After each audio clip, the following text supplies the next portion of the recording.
And then the challenges that have been reported by the youth are that they lack resources in terms of access to finance. This is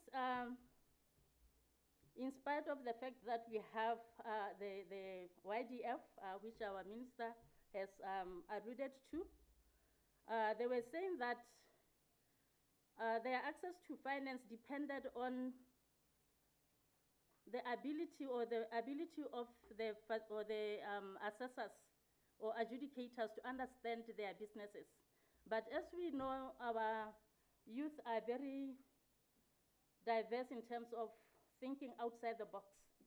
So most of the time they come up with ideas which are not that familiar with the adjudicators.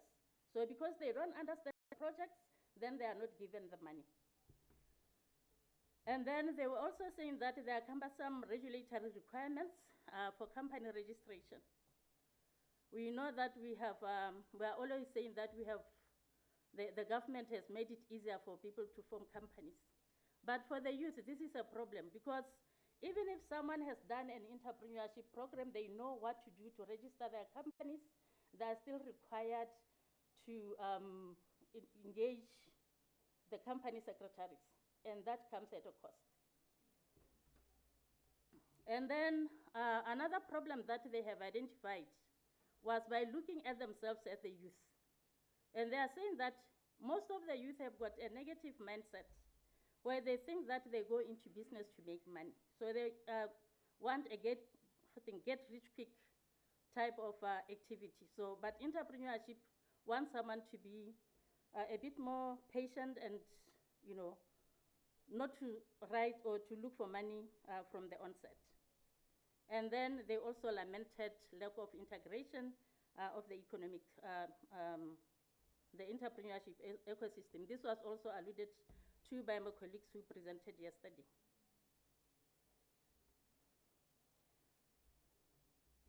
And then another challenge that they have is that, as an entrepreneur, sometimes you'd want to enter into contacts with your suppliers or even your consumers.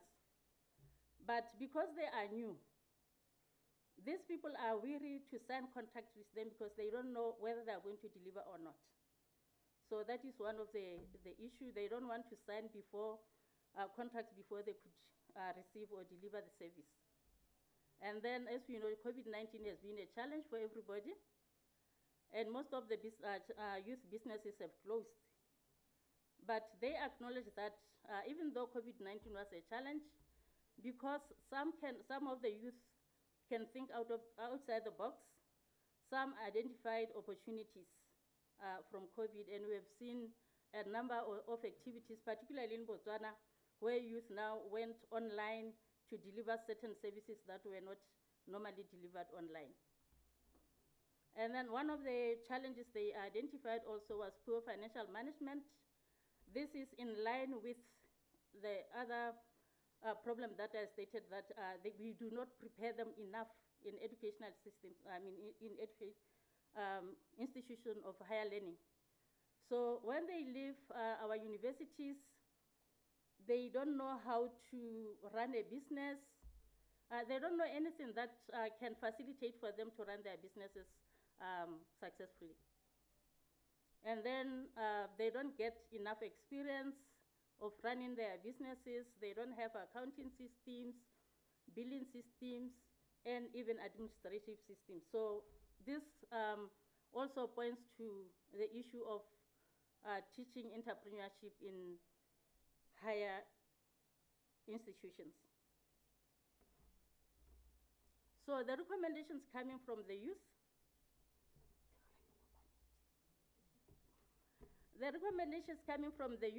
are that they need to be subsidized in rental fees and property. So this is a role that could come through the business incubators. And they also want the universities to provide or introduce entrepreneurship-specific training. So what they were saying is that we waste a lot of time when someone has registered for entrepreneurship, and we give them other courses that are not relevant for them.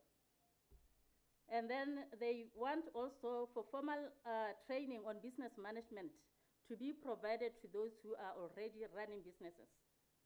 So basically what they're saying is that we have to separate the two. And they also want entrepreneurship education to be introduced at earlier education stages.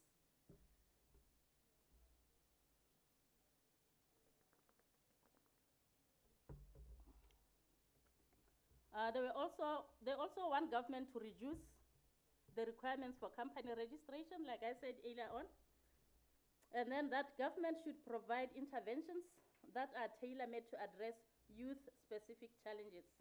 I remember yesterday one of the youth had said that we should allow the youth to speak and listen to what they want to say. So maybe what they are saying, Honorable Minister, is that when we develop these programs and policies, let's involve them. And then they want to for introduction of programs that will expose youth to international markets. And then there's a need for a body that will regulate industries to ensure fair competition and provision of specific interventions. They want implementation of sustainable business support models, focusing on entrepreneurs' successes.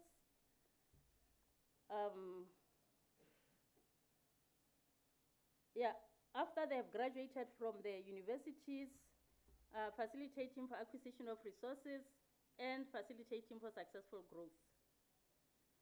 They want us to have a practical and impactful participation in the entrepreneurial ecosystem with a clear mandate of each organization. I believe this comes against the background of saying that we, the people who are supposed to, or institutions that are supposed to work with them, we are disintegrated. And then they are also advocating for role models from previous programs, those who are successful, who are assisted and became successful, to be provided or given roles to work with the newcomers or into the program as coaches and mentors. So that is for youth to mentor youth. So we also, like we said, we also interviewed other people who are in the playing in the space, in the ecosystems, and the private organizations were advocating for funds for capacity development and acceleration of high-growth entrepreneurial youth ventures.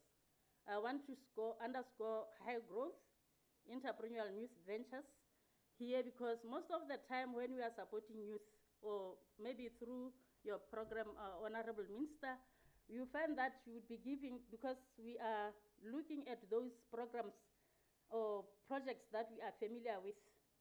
So there was this issue of giving out tents and, you know, all those things that could not really contribute to the development of the economy.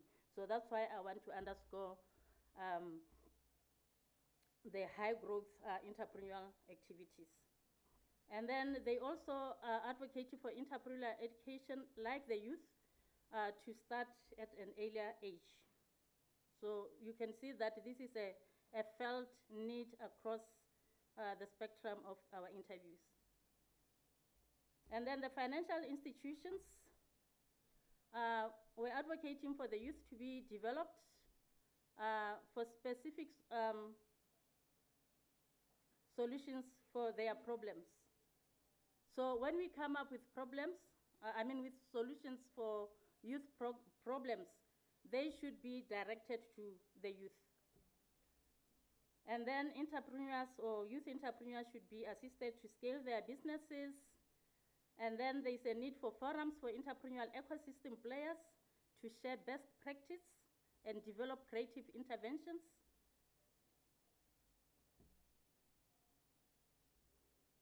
And then there was a call for entrepreneurial, or those entrepreneurs who have undergone, or the graduates who have undergone the entrepreneurship education, to be placed in libraries across the nation for them to work as consultants in their villages. This would go a long way to curb the problem of unemployment. And then we need to take a multi-sectoral and collaborative approach to youth development, have a robust entrepreneur selection to ensure recruitment of right people for entrepreneurial programs. You'd find that most of the universities, when they accept students, or even in the programs, there are no tests that are made or that are done to facilitate selecting the right type of entrepreneurs with the right skills.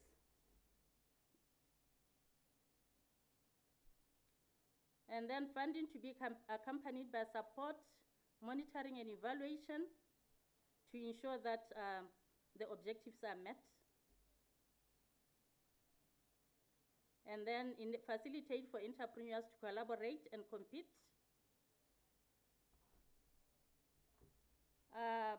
Practical academic implications, like I was saying earlier on about lack of tests. Here they were suggesting psychometric tests to be utilized in universities to screen students for admission into entrepreneurship programs. Peer reviews among entrepreneurship trainers to maintain quality of training. What we have found during the study is that anybody who teaches management can be given to teach entrepreneurship. And therefore, there is a gap because entrepreneurship education itself is an art. So if you give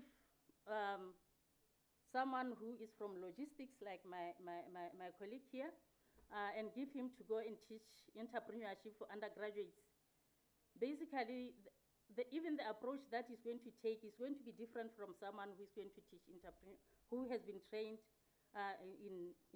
who acquired qualifications in entrepreneurship.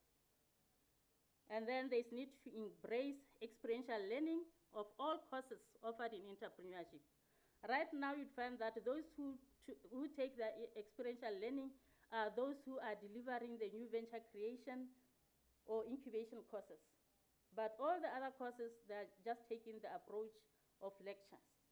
So what they are advocating here is that everybody who teaches any subject to students of entrepreneurship should take an experiential learning approach.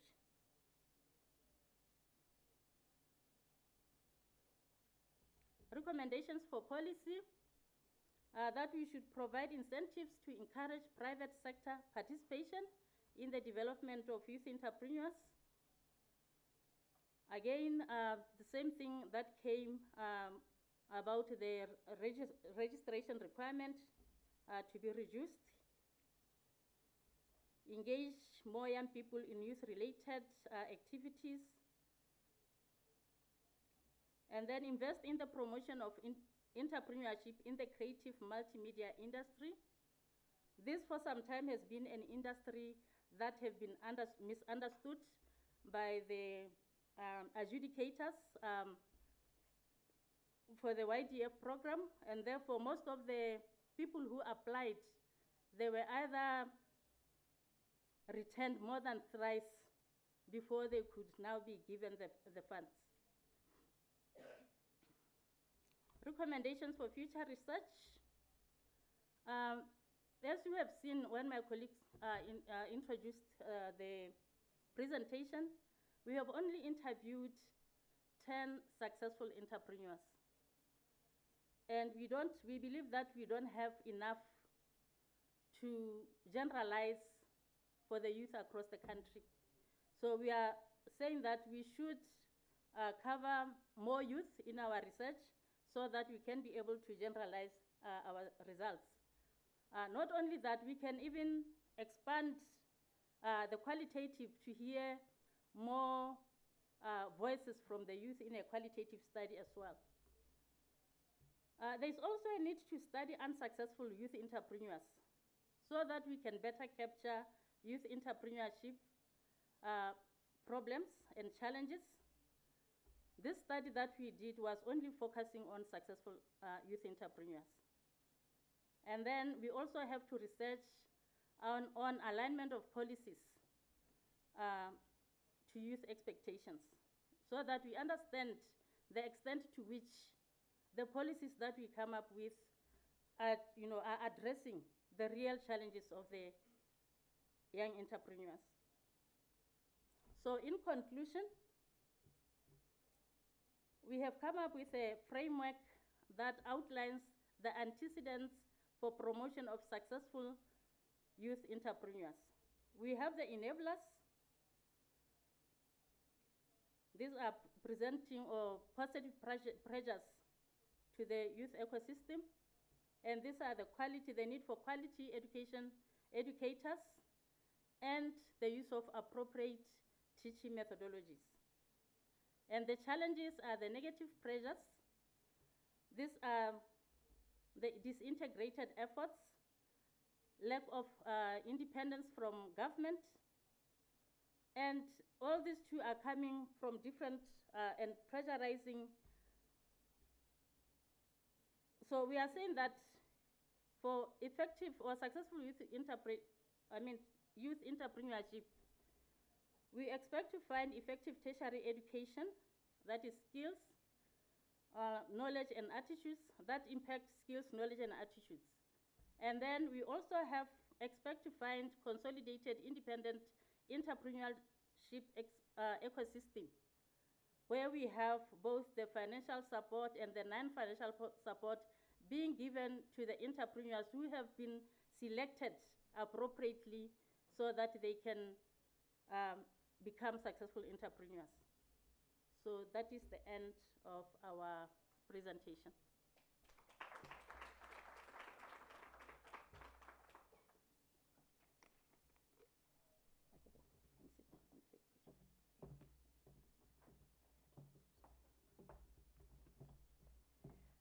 Thank you very much. On this note, I'd like to introduce a very inspiring young man who will be the moderator for the panel discussion based on the presentation that was just delivered by Dr. I call her Dr. G, so I was about to say Dr. G, and Mr. Boy. So Mr. Kaune Disapo is a board member of the Botswana National Youth Council, so I will hand over graciously to you.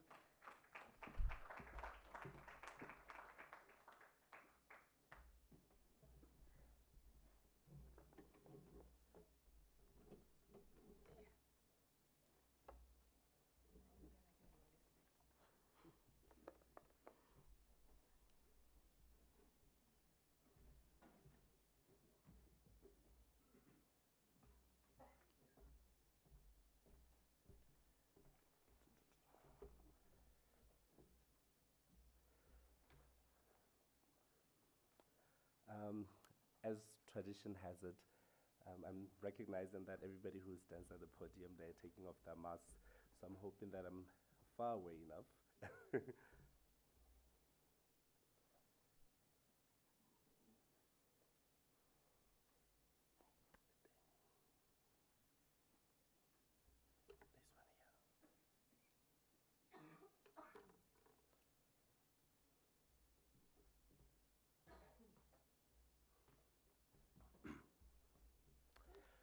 Ladies and gentlemen, good morning. Good morning. Young people, good morning. I'm tempted to follow the protocol, the order of protocol, but as time would have it, I would just like to say protocol is observed. But I will make one just recognition because my minister, our leader, is here. The very person who appointed me to be one of the very few young people that really represent the well-being of young people around Botswana, which is the Botswana National Youth Council Board, of which thereafter I chair the subcommittee on diversity and inclusion. So I wanted to make that special recognition. But similarly as well to Professor Norris, I'm not sure if he recognizes me, but I'm one of the very young people who constantly send him WhatsApp messages. I have I have a very special relationship with the University of Botswana because my other organization, Inspired Horizons Association, actually advocates for the inclusion of young people and also improving access to quality education. And it was such an honor and privilege in 2019 to host the first ever International Universities Career Fair, and we did that at the University of Botswana. So thank you so much. This particular topic, and I think today, it really is at the heart of what Botswana strives to do, which is entrepreneurship development as a tool for economic advancement, challenges and opportunities. I think the bigger question is, how do we become much more intentional in including young people to meaningfully participate in development agenda setting, implementation and accountability? How also do we capacitate young people to go beyond tokenism and really ensure that when we're offering and co-creating the safe spaces for engagement, that young people actually are participating and young people are offering solutions that will lead to a more sustainable development impact.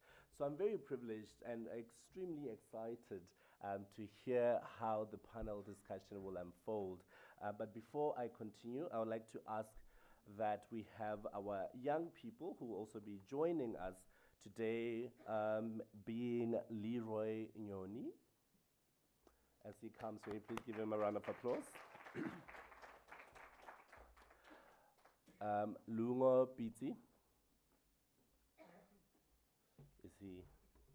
So. Dr. Matlonolo Mongwa.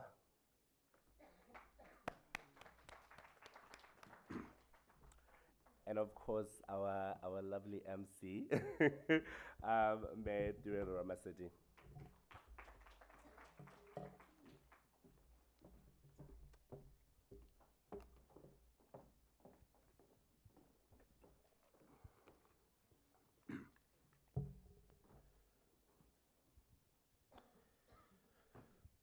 Okay, fantastic. So we're going to have, I think, an exciting, and I'm quite grateful that leadership is still in the room. We're going to have reflections on what has been said and possibly offer as well a situational analysis on really understand how we can achieve economic advancement. Where do we place young people in the discourse of entrepreneurship development? And I think I would also like to ask the audience as well to prep their questions as we engage in this really thrilling panel discussion. How I will do that is I will each ask our amazing panelists to give us their opening presentations. So I'll ask that each of them give us within 3 minutes. I'm a very nice person, but I will stop you just so that we allow enough time to have young people engage with us. So when I'm kindly saying this means stop. But I will start off by a representative from the health entrepreneurship in Botswana. In 3 minutes, we'll start with you, Dr. Matlonolo Mongwa. Good morning, everybody. Thank you for having me at such an amazing discussion. As he already said, I am Dr. Matlonolo Mongwa. I am a young person, less than 35 years old. I'm also an entrepreneur. I am the founding director of Galafi Medical Center. I am a practicing doctor by profession. I graduated from the University of Botswana School of Medicine. I was one of the pioneering students that started the University of Botswana in 2008. We were supposed to have our 10-year anniversary, but COVID hit and we never got to that. So Galafi Medical Center is a group of companies that was founded in 2018. We started with one clinic. We have different facilities. Our services, our facilities offer a variety of services, and we have 4 branches currently in Gaborone. Our facilities mainly offer what we call multiple services, what we call polyclinics, that offer different services including GP, pharmacy, physio, and other primary healthcare services. We have other added services that include telemedicine, which is quite innovative. Other services that include visiting you at your home, visiting you at your office, medication deliveries, and some of these services were quite key during the COVID pandemic, as we were supposed to be isolated and supposed to have as less contact as possible, but we were able to deliver healthcare to our clients and to our nation during the COVID pandemic. We have other projects that are coming up. If everything goes well this year, we should be opening our first smart day hospital in Botswana. Smart in that it will incorporate a lot of cutting edge technology and a lot of also artificial intelligence, which is where the world is going. And also for me, I think I was asked to come here to share my experiences, to share also some of the challenges that I've experienced as a young entrepreneur in the health space in this country. But I just want to start by saying, as some of the presenters from yesterday had said, in every challenge, in all of the challenges that we see, there's always opportunities. So what are the opportunities that we see in the health space in this country? I think when I look at Botswana, it has great potential. Some of the things that are seen as disadvantages or challenges, we may actually look at and see some of the business opportunities that are there in those challenges. For example, Botswana has potential to become a medical tourism hub in Africa. Just a quick one again. Botswana has great potential to become a medical tourism hub in Africa. And medical tourism just quickly means where people leave their own countries to go to a different country for medical attention, primarily because it's cheaper in that country. In countries like India and Turkey, that is widely growing the economy. Medical tourism can be possible in this country. More so that Botswana is a landlocked country. A lot of countries around us have access to the country, and the cost of healthcare in this country can be actually lower than some of the countries around us, looking at our lower tax rates, crime rates, and other things that make Botswana. But for this, we need to really invest in the skill sets and in the infrastructure in our country in healthcare, and this is where Galafi comes in. This is where we want to see our country. We want to see ourselves growing nationally and even regionally to help Botswana become a medical tourism hub. Thank you. I feel like when I'm staring at our amazing panelists, there's that glaring sense of fear. I come in peace, I promise. I promise. You know, it's very interesting, Dr. Mongwa, that, you know, you speak about medical tourism, but I think one of the first questions I'm going to ask you is to hone in on your experience, particularly when you were starting this amazing startup that has now branched into 4 different clinics. But I think even my relationship with you, it's premised on your corporate social responsibility as well, where our program, the Young Mother Support Network, has actually formalized a partnership with Galafi, and Galafi is actually offering our young mothers, 30 of our young mothers, free healthcare and their children for 3 years. So, you know, it's incredible how young people are creating a legacy for other young people. So I will be asking you on your experience on really the challenges that you found when you were starting. But as I will come back to you, let me now give it to the MC, where now it's my podium. But I will also give you 3 minutes to give us your reflection as somebody from academia, actually. Thank you. Thank you very, very much. My name is Tirolarama Seedi. I wear various hats, but I'd like to introduce myself as an innovation ecosystems champion. One of the hats that I hold, I am the Change Management and Communications Manager within the Office of the Vice Chancellor at the University of Botswana. I'm also a social entrepreneur who has worked on various projects specific to closing the gender and leadership gap within the technology sector. As being an alumnus of the University of Botswana, within the computer information, with a background in computer information systems, there is quite a challenge in terms of participation at various levels for women within this very important sector. I mean, I'm sitting right next to a great leader right now. She's speaking about a smart medical center.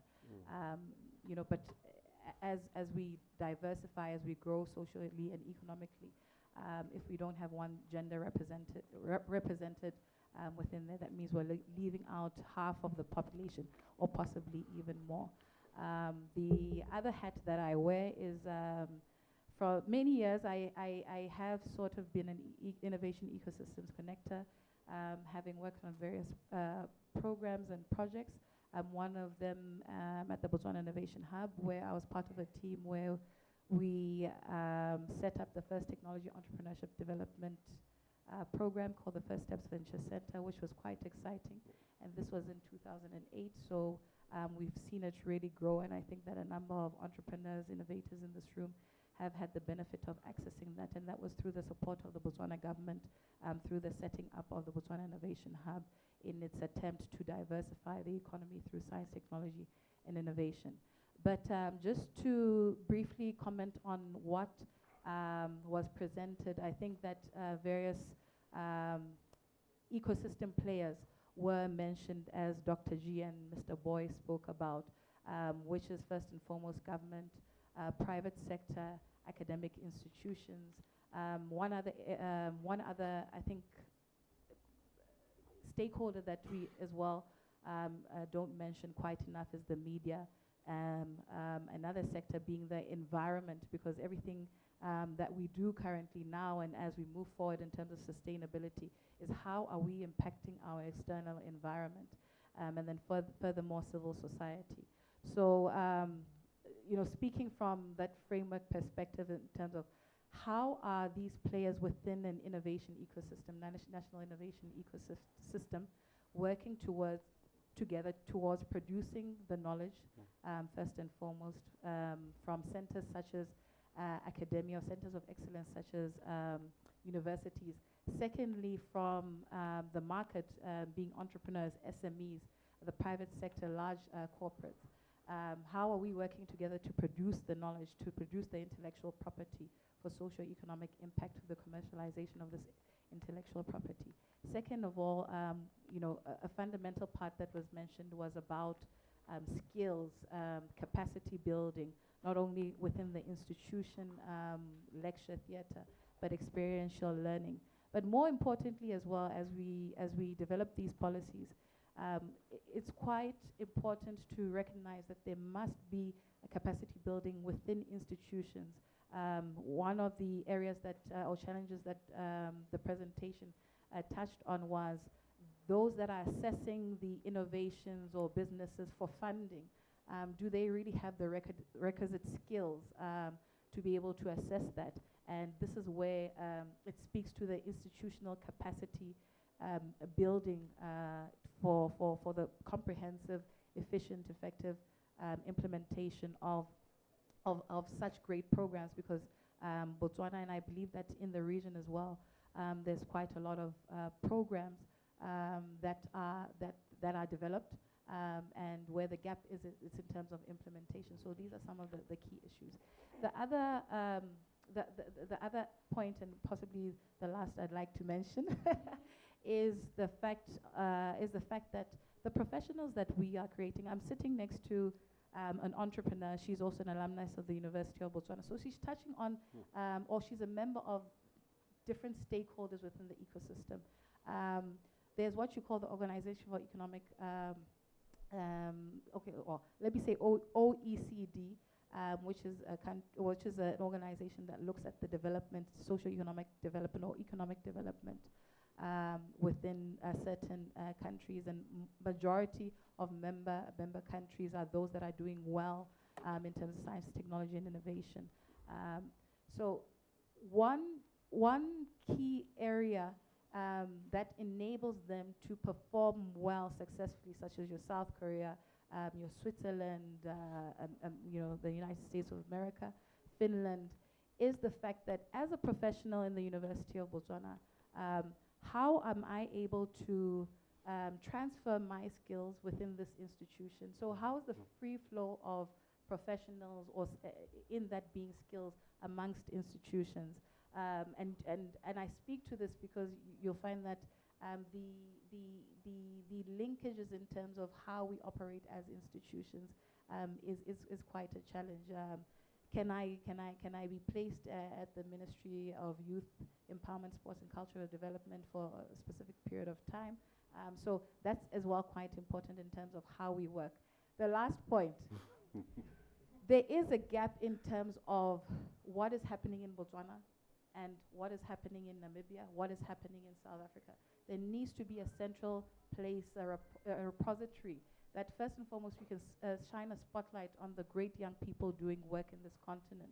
Second of all, peer learning came out.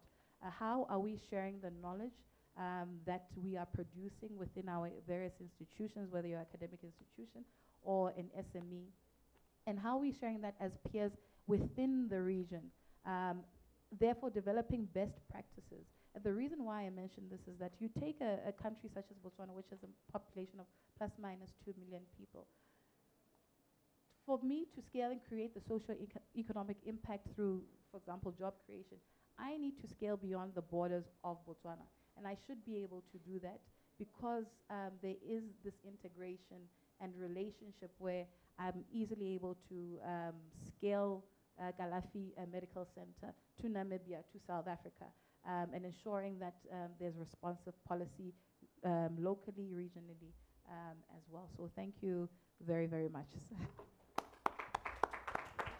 She's looking at me and she knows she's in trouble.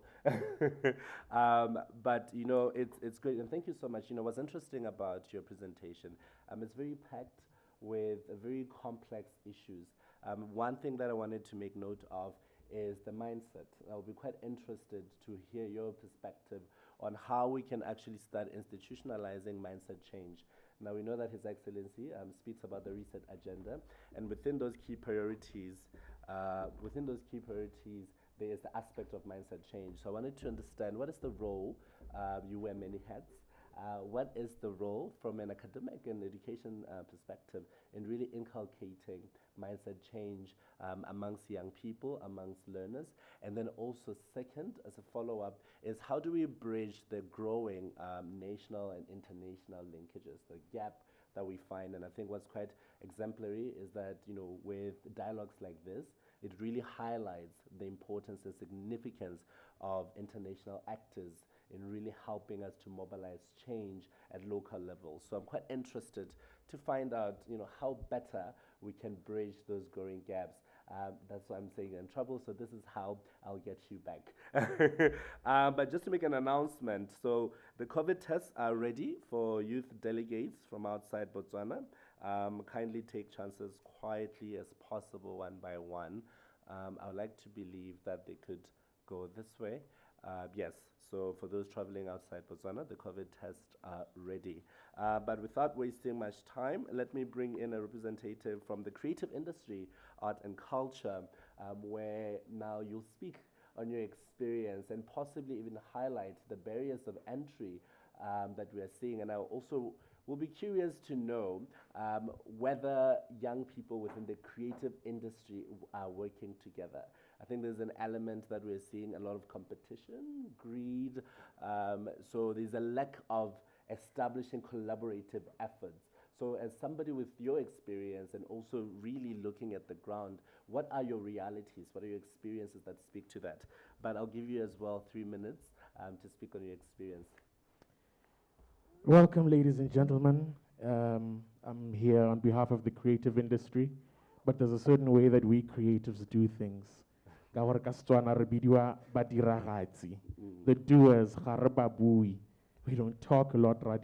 So ke kopa go le dumedisa in the way that I normally would if I had a drum kit in front of me or I had dancers. Will you allow me that opportunity, please?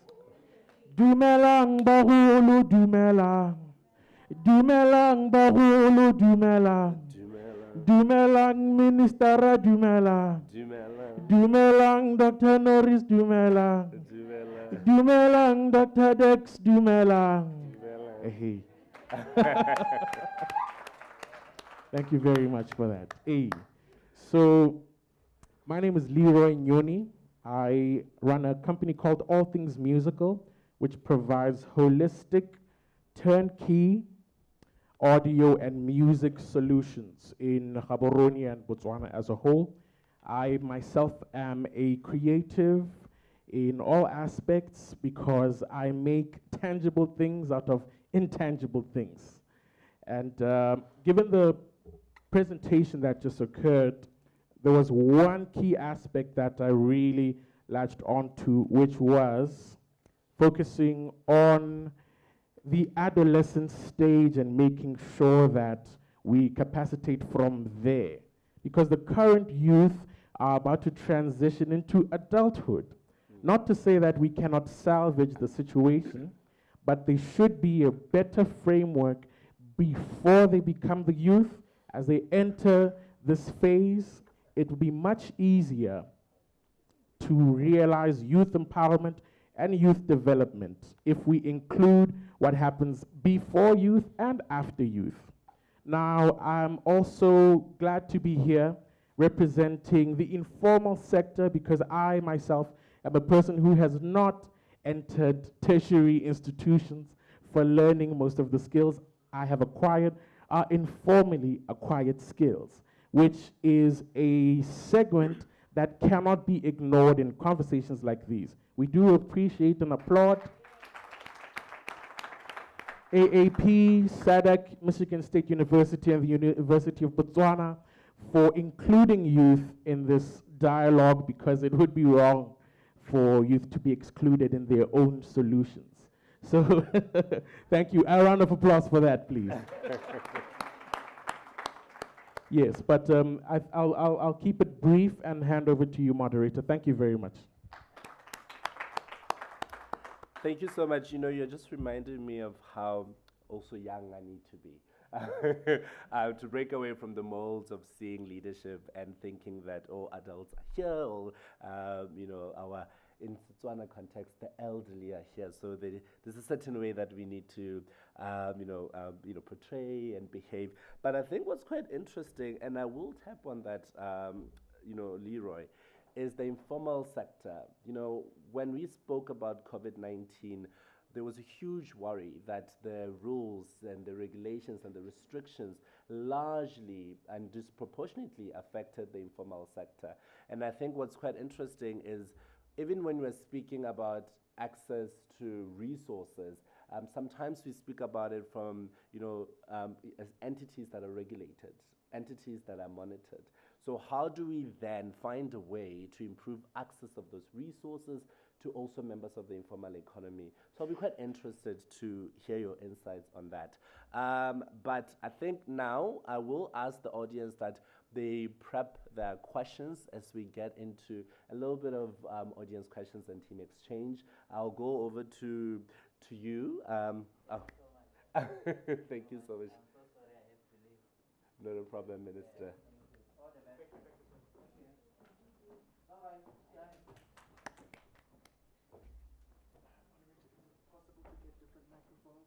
There's one. Oh, fantastic. Shall I get them? I was wondering if the organizers, can we get the microphones?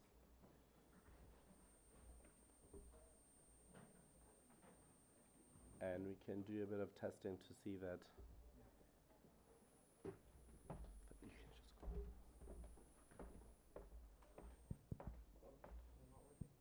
They're working. That one is.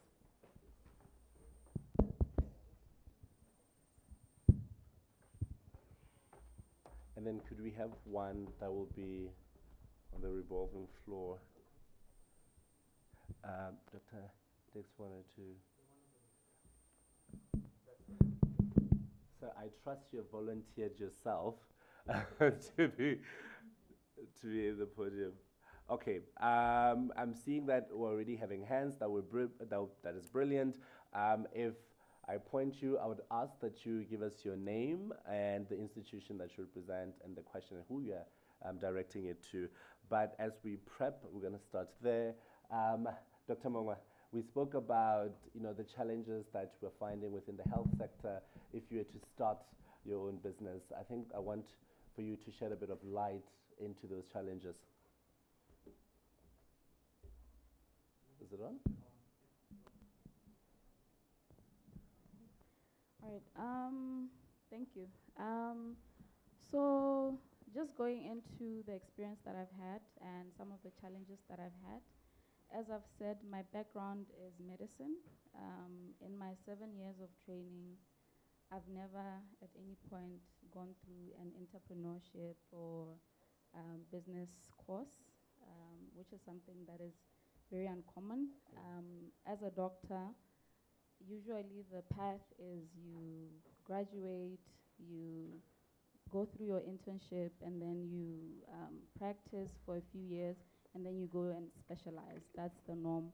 So breaking into business, it was quite challenging, and I'm glad that some of the conversations are around just cultivating that entrepreneurship culture and mindset from a very young age, which I think it's something that's very necessary.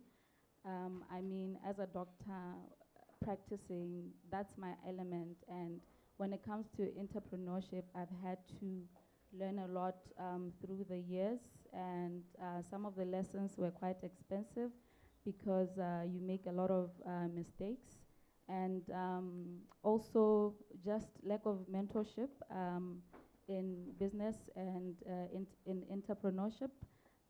You find that when you start your business, you are quite isolated, especially if you are going into territory that a lot of young people are not into. You find yourself isolated with no proper guidance, and as I've said, a lot of times you make mistakes that possibly could be avoided if there was some guidance and there was a safe space where you could bounce off your ideas and get guidance from. So I think that's something that is very important for all entrepreneurs. But now zooming into more some of the challenges that I've experienced in the health sector. As I've mentioned, Galafi has 4 branches, and what we've done is somewhat not allowed in this country because of some of the regulations that make it very impossible for anyone in the health space to grow to the extent and scale up your business to the extent that we've already done and what we wish to do in future. I'm only allowed to have 1 clinic as a practitioner, and how we've gone about to get more and more clinics is just trying to go around the regulation, but it's quite risky and it's not sustainable for a business, and we're hoping that in future some of the regulations around this can change to allow us to really scale up the business to the magnitude that we really wanted to go into. Let me just stop you there. Thank you so much for that. I think you're bringing in quite interesting and somewhat, the open secrets of the bureaucratic processes, particular red tapes that as well. And I think what will be quite interesting as we develop the discussion is to understand the governance structures that young people, 1, may not be aware of, 2, once they're aware of, how do they better deal with that? You're saying we need to work around the system. It could be a slippery slope because young people might be thinking that we need to find more criminal ways of doing it. So I want you to, as we're engaging, to really just highlight what you meant by just, navigating around the system a little bit. But for now, I will take you, your name, the institution you represent, and the question or comment. Okay, thank you and good morning, everybody. Morning. Dr. Jongman from the University of Botswana. Well, I had questions and comments to the minister and to Professor Norris, but they're not here. So I don't know how I'm going to say them. We'll take it to them. Okay. The first one was YDF and its challenges. What is the ministry doing with YDF and all its challenges, especially those that are administering YDF, because there is a rotational system. They employ anybody with a degree, and they rotate them through youth, YDF, culture, sports. And at the University of Botswana, we don't teach our social workers sports. But at some point, they're supposed to be facilitating the sports activities.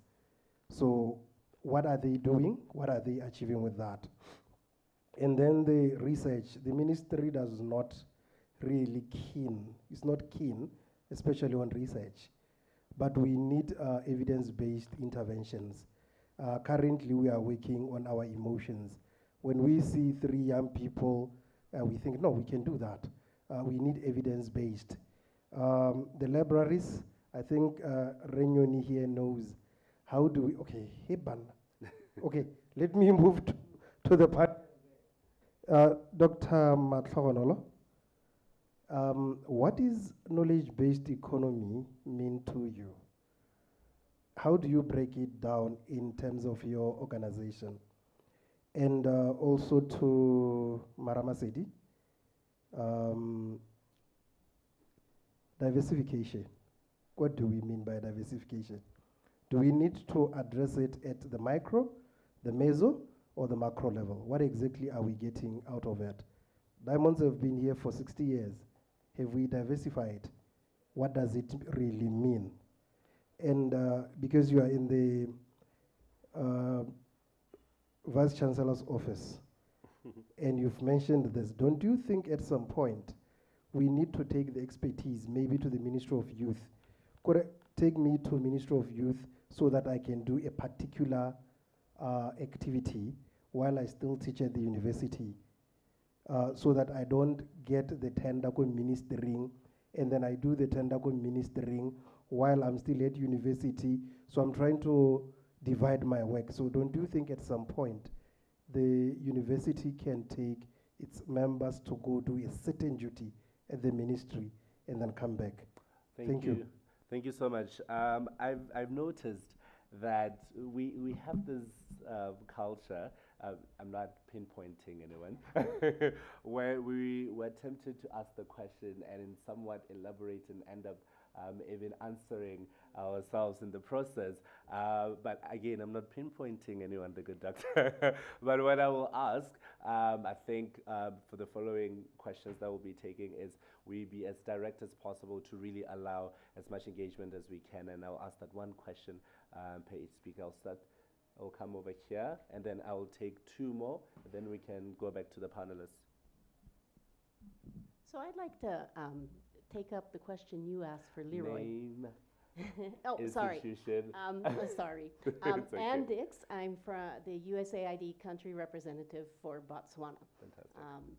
And so my question is actually for Leroy, and it's following up on what you asked, but he didn't get a chance to respond.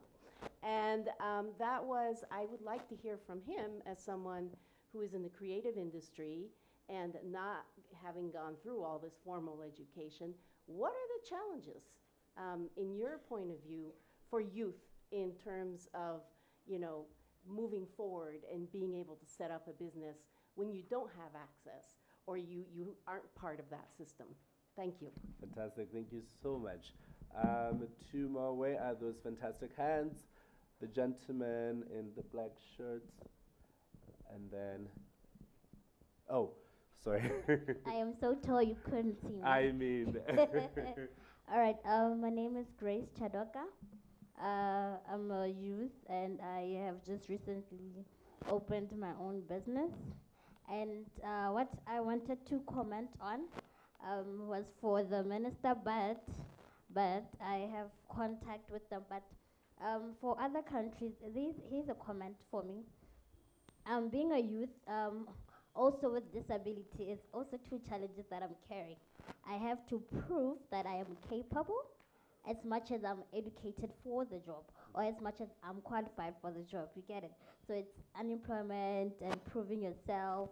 So what I wanted most was when you have, let's say, a minister as his field to support people living with disabilities, and showing them support means others outside, they can see, oh, okay, they have the support, they will attempt, because usually I'll tell my customers, like I'm saying, I'm in the business field, I'll say, you know what, give me a try.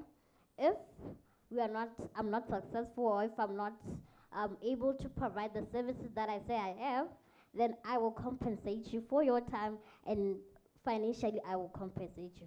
So I wanted countries that are here to be able to say, what are we doing for the youth, also with disabilities, to be able to venture into businesses, because I had to now focus on building my own, because getting employment also is difficult. That's difficult to say, can she really do it? Is it able? The environment is not friendly.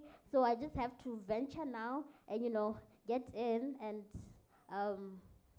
prove that it can be done given the opportunity and the support. So this was just the comment I'm willing to put. Thank you. Thank you so much. I think what I'll do is I will let the panelists answer, and then I'll go back and I'll start with you. But just before they answer, I think she's bringing in a very interesting point, which is on the intersectionality of experiences that young people face by virtue of one, being young. So the scene or the optics are a bit different, and there are questions of competences as well, skills, experiences, by virtue of being a woman. So there's a gendered experiences as well. How do we navigate the social cleavages that exist, the systematic patriarchy, the inequalities that we're seeing, and also even as a young person living with disabilities. So there's so many intersectional experiences, and I think it would be great to have insights into that. But I'll start off with Leroy Yoni on the question from Dr. Dix. Thank you very much. Can you hear me with this microphone? Yep. Yes, all right. So the challenges, I believe, are twofold, formal and informal. I'll give a very drastic example of a job application that states the maximum age of application is 25, and the person required needs 10 years experience. I've just graduated. It's pretty much impossible for that to happen. That's in the formal side. But I believe you all know how to circumvent such criteria in terms of employing the youth. On the informal side, it's really accessing such skills and training, and not through governing bodies or institutions. We need those civic societies to be supported so that we can go and access the information and skills that they're willing to impart to us at not so exorbitant fees, even for free, because there's a program by Stepping Stones International, for example, that offers a course 6 months. It's called Find the Leader Within, and it teaches youth soft skills, because you find youth apply for jobs using SMS shorthand in the email. So those soft skills are lacking by the youth, and there are civic initiatives that want to rectify those problems, bring about resolve, but they don't get the support that they need. And I can't speak on behalf of Stepping Stones International. It's just an example that I've come across, but I know that it is a program that has been running for 9 years with about 800 youth who have passed through it with a 73% success rate, which is really, really good, really, really effective. And we need more. We need to get to 100% success rate for initiatives like that, and more youth accessing such initiatives, not just by Stepping Stones, but other civic societies that are able to implement, or capacitating Stepping Stones to roll that out throughout the country if they're the ones who can better manage such programs. But those are the challenges. I hope I've answered you. I don't want to take too much time. Okay, thank you so much. Fantastic, thank you so much. What is, and I think your connection, I will ask that you also highlight my question as well on mindset change. You know, the good doctor was asking on your understanding of diversification and how we can make that a reality. But also, I think that greatly also requires mindset change amongst young people, amongst social structures, the community. So if you could answer and then make those linkages as well, that would be great. Thank you. I think just to add on to what Mr. Yoni said, there's what you call the National Qualifications Framework, which it speaks to lifelong learning and it speaks to multiple pathways to acquiring certain skills. So, for example, throughout your primary education, your secondary education, at a certain point, from 3, in South Africa, I think it's grade 9, you have access to those skill sets that even if you necessarily don't proceed to the next level, you have the requisite skills to go out and look for jobs. So for example, 1 year I was studying in South Africa for my grade 9, and by the time I had completed my grade 9, I had certain certification in which if I did not proceed to Form 4, Form 5 here, or Form 3, Form 4, Form 5, then I would be equipped enough with the lifelong skills, digital literacy or computer education, and that happens as well within Botswana. So we must not just think of acquiring skills through academic institutions such as the University of Botswana. The other key area is the issues of vocational and technical colleges, which first and foremost don't necessarily have the stringent, if I could say, or the rigid requirements for you as a professional to acquire skills. And it's more on experiential and hands-on learning. So let us, I think, broaden our understanding and as well as our view on how we acquire skills. So the question that came from my good doctor here in terms of what does diversification mean to us? I mean, COVID, well, let me start from this perspective. The University of Botswana, and I'm sure that he is aware, in 2020 launched its strategy 2029 that speaks to creating a future for the knowledge generation. And the key fundamental areas within that strategy that speak to teaching and learning, research and innovation, and as well as engagement in terms of socio-economic impact within our society. For me, diversification speaks to first and foremost diversity in the sectors in which we produce knowledge through products and services. And secondly, it speaks to the value chain. So the value chain downstream and upstream. How are we exploiting the opportunities within the value chains to ensure first and foremost that we create the knowledge, create high impact products and services that will create the jobs and most importantly, the sustainable knowledge jobs that we speak about. And that's, for me, what diversification is. And you asked the question, shouldn't you as a professional be able to be placed within the Ministry of Youth Empowerment? Yes, of course, and I think you answered that as well. And it just takes me back in terms of my opening remarks where I mentioned the issue of the free flow of professionals and expertise within the national innovation ecosystem. So absolutely, I do agree with you. But to answer your question on mindset change, there are different levels of mindset change, which is why I also spoke about capacity building. Institutionally, there needs to be mindset change within our government departments, within innovation and entrepreneurship support organizations, just even within the attitude that we assist young people. Because I think culturally as well, there's a perception of, or there's a word that says banaba, right? Banaba means these children translated into English. So when you walk into an institution or a government department or whichever office that you're seeking assistance for as an entrepreneur, you are referred to as a child, not as a medical doctor who has a family of her own And I think it happens across board, whether it's private sector, government. So that's why I speak about capacity building within our institutions.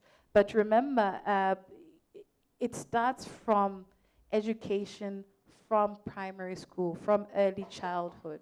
And one of the things that we are looking into is, first and foremost, how do we change mindset and culture from the ground up?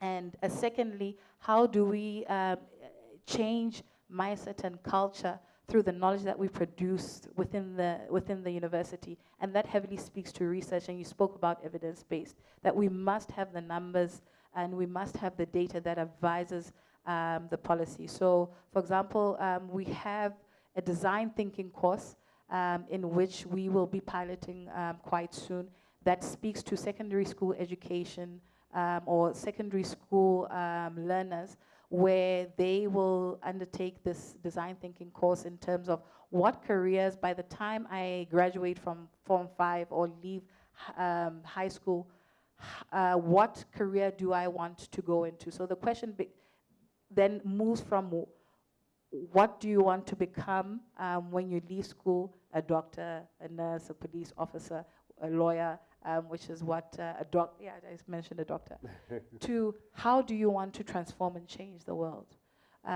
Because the current professional that we need to be able to create from a sustainability perspective and from a competitiveness perspective is not just a medical doctor, but a medical doctor who has the entrepreneurial skills, the forward-thinking mindset. So, in terms of that mindset, in terms of issues of mindset change, we, as well as an institution of higher learning, are working towards that first and foremost from the ground up at grassroots, and secondly within the knowledge and research that we conduct to be able to comprehensively advise institutions and policy as well on what needs to be done, what is the current context versus what seemingly is the current context, and changing it. I hope I've answered your question. Thank you. Thank you so much. Ms. Ramasedi, you answered it. You even went above and beyond, and I can't help but smile because when you're speaking, even myself as a young person, I'm seeing my experience as well unfold.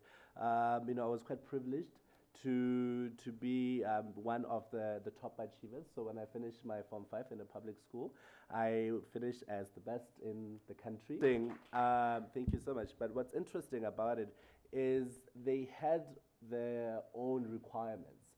Government saying you should be either enrolling in engineering, development management. So I kind of broke away from that mold a little bit. Interesting how. But what's interesting, again, is on the experience that I learned as I was studying abroad.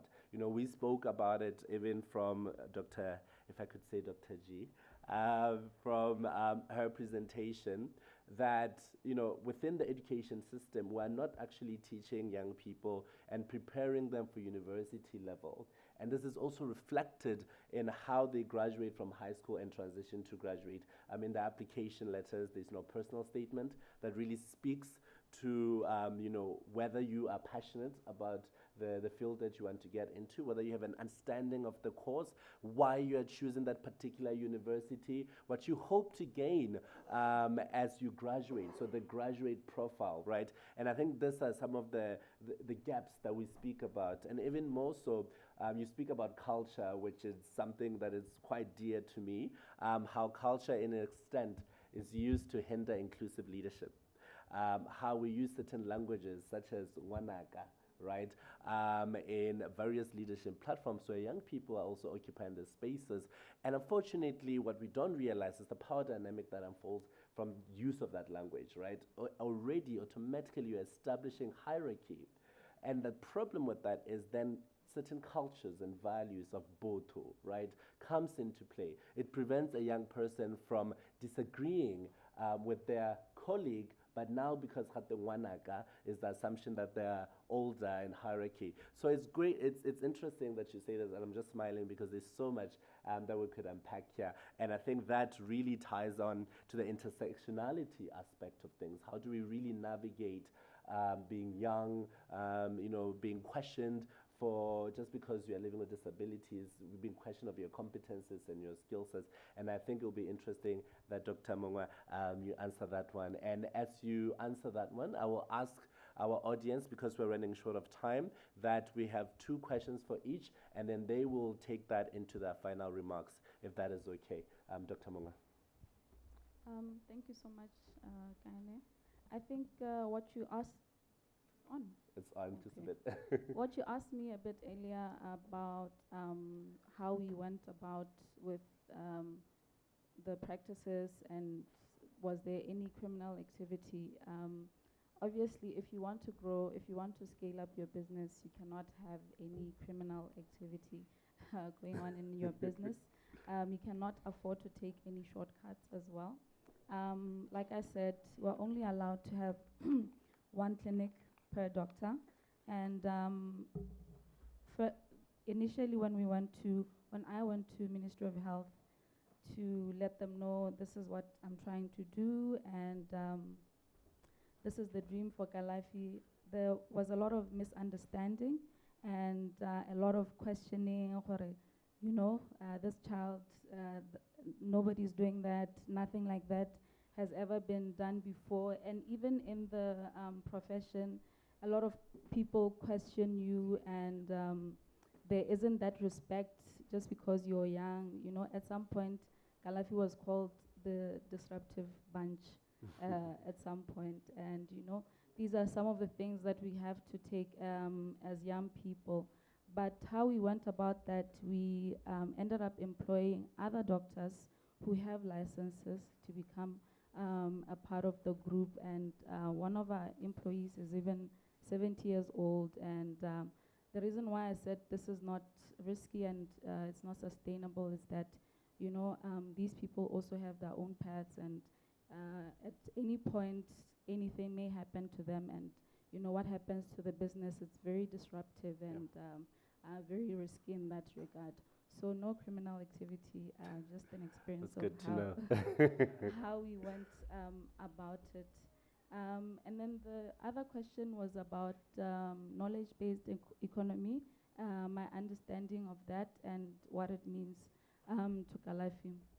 My understanding of that is knowledge-based economy basically is just economy or economies that are primarily driven by knowledge and skill sets. What that means to Galafi, I did express and talk about medical tourism, which largely has to do with knowledge and expertise.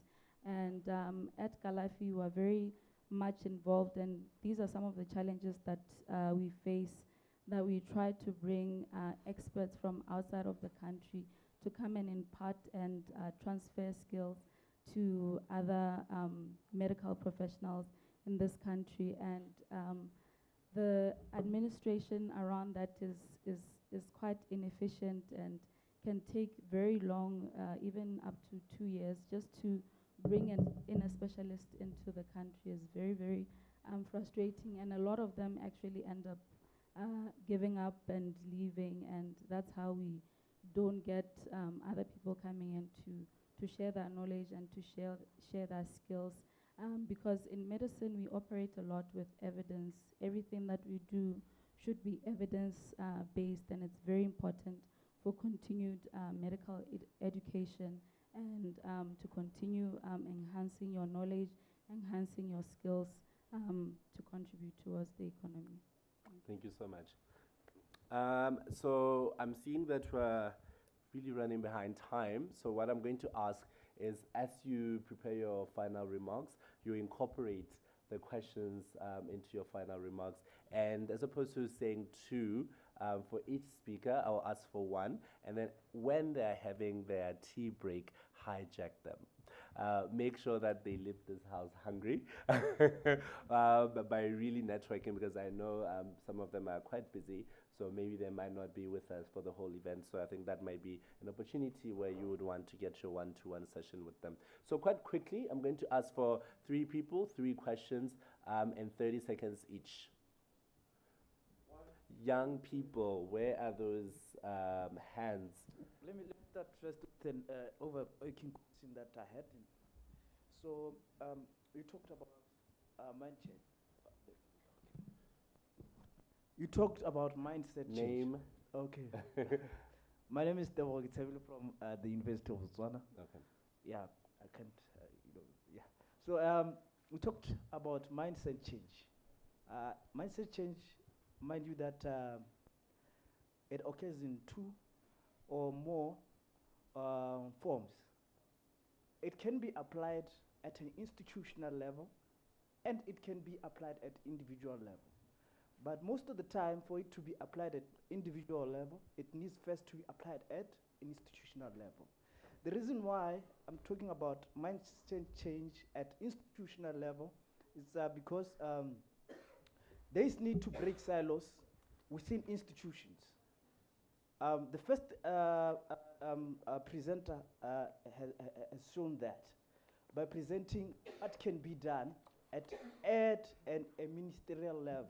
And he was also suggesting what can also be done at ministerial level.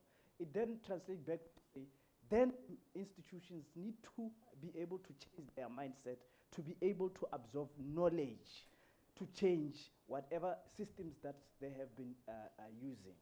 So in terms of my other comment was in line with the minister. To develop a market survey on the future and current investment trends in order to broaden and inform the investment capabilities of the ministry.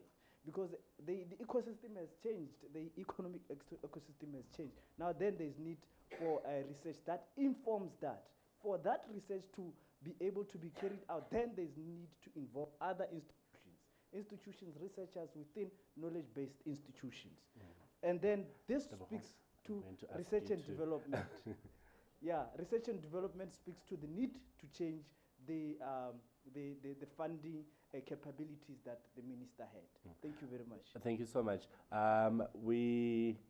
Before Tebogo, the gentleman, I promised him that he will speak. I'm seeing the glaring eyes. Quite quickly, the name, institution you represent, and the question. Okay, my name is Melus Shepherd Maseko. Okay. My name is Melus Shepherd Maseko. I'm an entrepreneur myself. I have a pet shop. We do aquarium stuff, fish tanks. So basically our proposition is quite unique here in Botswana. You don't get to find them anyway. Yeah. Now, my comment or question is that being from Zimbabwe originally, right, I've had the privilege of being also being part of the South African landscape. So now I'm here, having passed also through Botswana, and Dr. Boy is actually my lecturer. One thing that I've observed, I've done some work at LIA, the Local Enterprise Authority. I was actually helping with the past YDF, Youth Development Fund. So one thing that I actually observed was that young people have got unique propositions. The unfortunate reality is that those who actually get to assess these propositions are not per se, unfortunately, I have to say this, are not unique themselves. So the unfortunate part is that there must be a meeting of minds, all right? Fine, the youth, they go all through this process of being coached through everything. Dr. Mongo, thank you so much for your comment. That's the reality. Yep. These are the meaningful conversations that we need. Challenges that she's facing, this is real. So what I noticed was that they have all these powerful ideas, but they have to shelf them, because when they get to present them to the people that they feel are the right people to actually assess them, the people at the other end, they tend to fail them. Now, at what point then, this is now to Ramaset, at what point or at what time are we going to say, okay, fine, the youths have gone through all this process. The resources are there. LIA has amazing resources. I was there, I saw it, I was helping the youth. It has all these amazing resources, but which institute will assess the assessors so that at least at some point, when the two sit down, they can say, oh, now I understand why you want to do more clinics, because you are bringing something which is powerful, and so on and so on. This is my question to Ramaset. Thank you so much for that question. Brilliant question, actually. Also, Ramasedi was speaking about outcome-based education, and I thought it was quite interesting when you speak about the National Qualification Framework, and I think that really touches on that to say, what role do these various institutions play, your HRDC, your BQA, your DTF, what role do they play in complementing each other, but also offering governance structures? So I think that also more broadly speaks on the entrepreneurship aspect as well. One last question, and then we will have them offer their final remarks. Thank you. Okay, thank you. My name is Sarah Gondwe, and I'm from Academia Luana, Malawi. Fantastic. I wanted to ask one question which could go to any one of the three. I've seen a lot of talk in terms of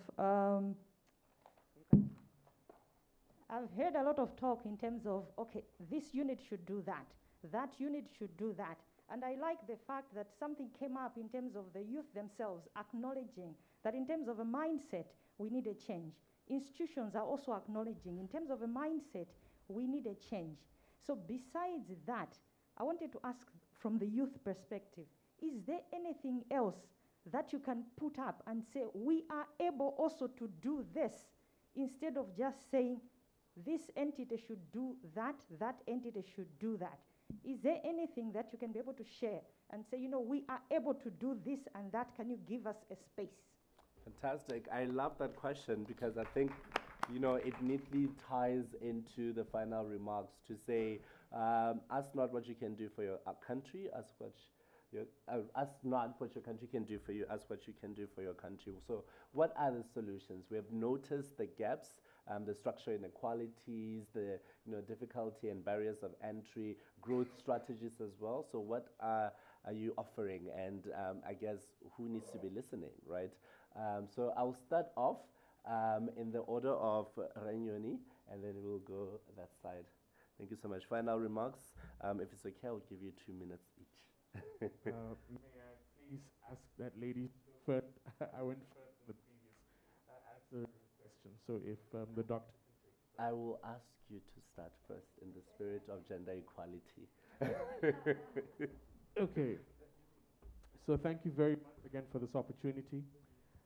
My remarks really will be around the creative industry and the power that it holds to drive economies, because we do, well, if I'm mistaken, please forgive me, but we do contribute to the GDP greater than the agricultural sector. Am I wrong? Am I wrong? No. So we need initiatives and resourcing that is directed toward where we as the youth are inclined toward. Because if you award grants and loans for agricultural businesses where we are in the creative sector, then that's a mismatch. And we need to come together and say, all right, we see you youth are in the creative sector, you want to do entertainment tourism, and when it's done well, it yields great results, such as the recently ended successful Franco Soul Fill-Up that filled out the stadium, the Makazi's one-woman show coming from South Africa. That's also another point to say we need to also look at implementing and enacting the free trade agreement where we don't have imports. We are now exporting the creatives of Botswana. But not to convolute my closing remarks. Once again, thank you once again for this opportunity. I'll allow the other panelists to also conclude, but thank you so much. Fantastic. Thank you so much. A round of applause, please. Where is the energy? A round of applause, please. Fantastic. Over to you, Ramazid. Thank you very much. I think there were a couple of questions that were asked. I hope I am able to remember all of them. But with the last, I think, question that was directed to me in terms of who assesses the assessor. I think that this very room speaks to who assesses the assessor first and foremost, because it is until we as young people rise and call for accountability. Not to say that we're not, but I think that there needs to be a more unified and stronger voice. And I think, I mean, just relating to that in the creative industry, you find that there's a lot of silos among artists. And if at all that there was a unified voice that responded to the unhappiness or some of the challenges as a unified voice, we would achieve much more. But that is not to associate the accountability from the perspective of monitoring and evaluation at a micro, meso, and macro level, where at macro level, that's when you see the socio-economic impact in terms of the what's it called? How life is better. What's it called? How life is better for each and every single individual in Botswana. But we have we need to improve our monitoring and evaluation institutionally. We need to ensure that what we are monitoring and evaluating speaks to where we want to go, and it is directly related to those indicators. Secondly, we need to as well then close the gap in terms of the silos for us to comprehensively report. And because I believe that these institutions do report to certain ministries, whether it's government departments, parastatals, that are focused on assisting the youth. There's reports that are submitted. However, there is that disconnect, first and foremost. Secondly, in terms of, first and foremost, in terms of the performance indicators.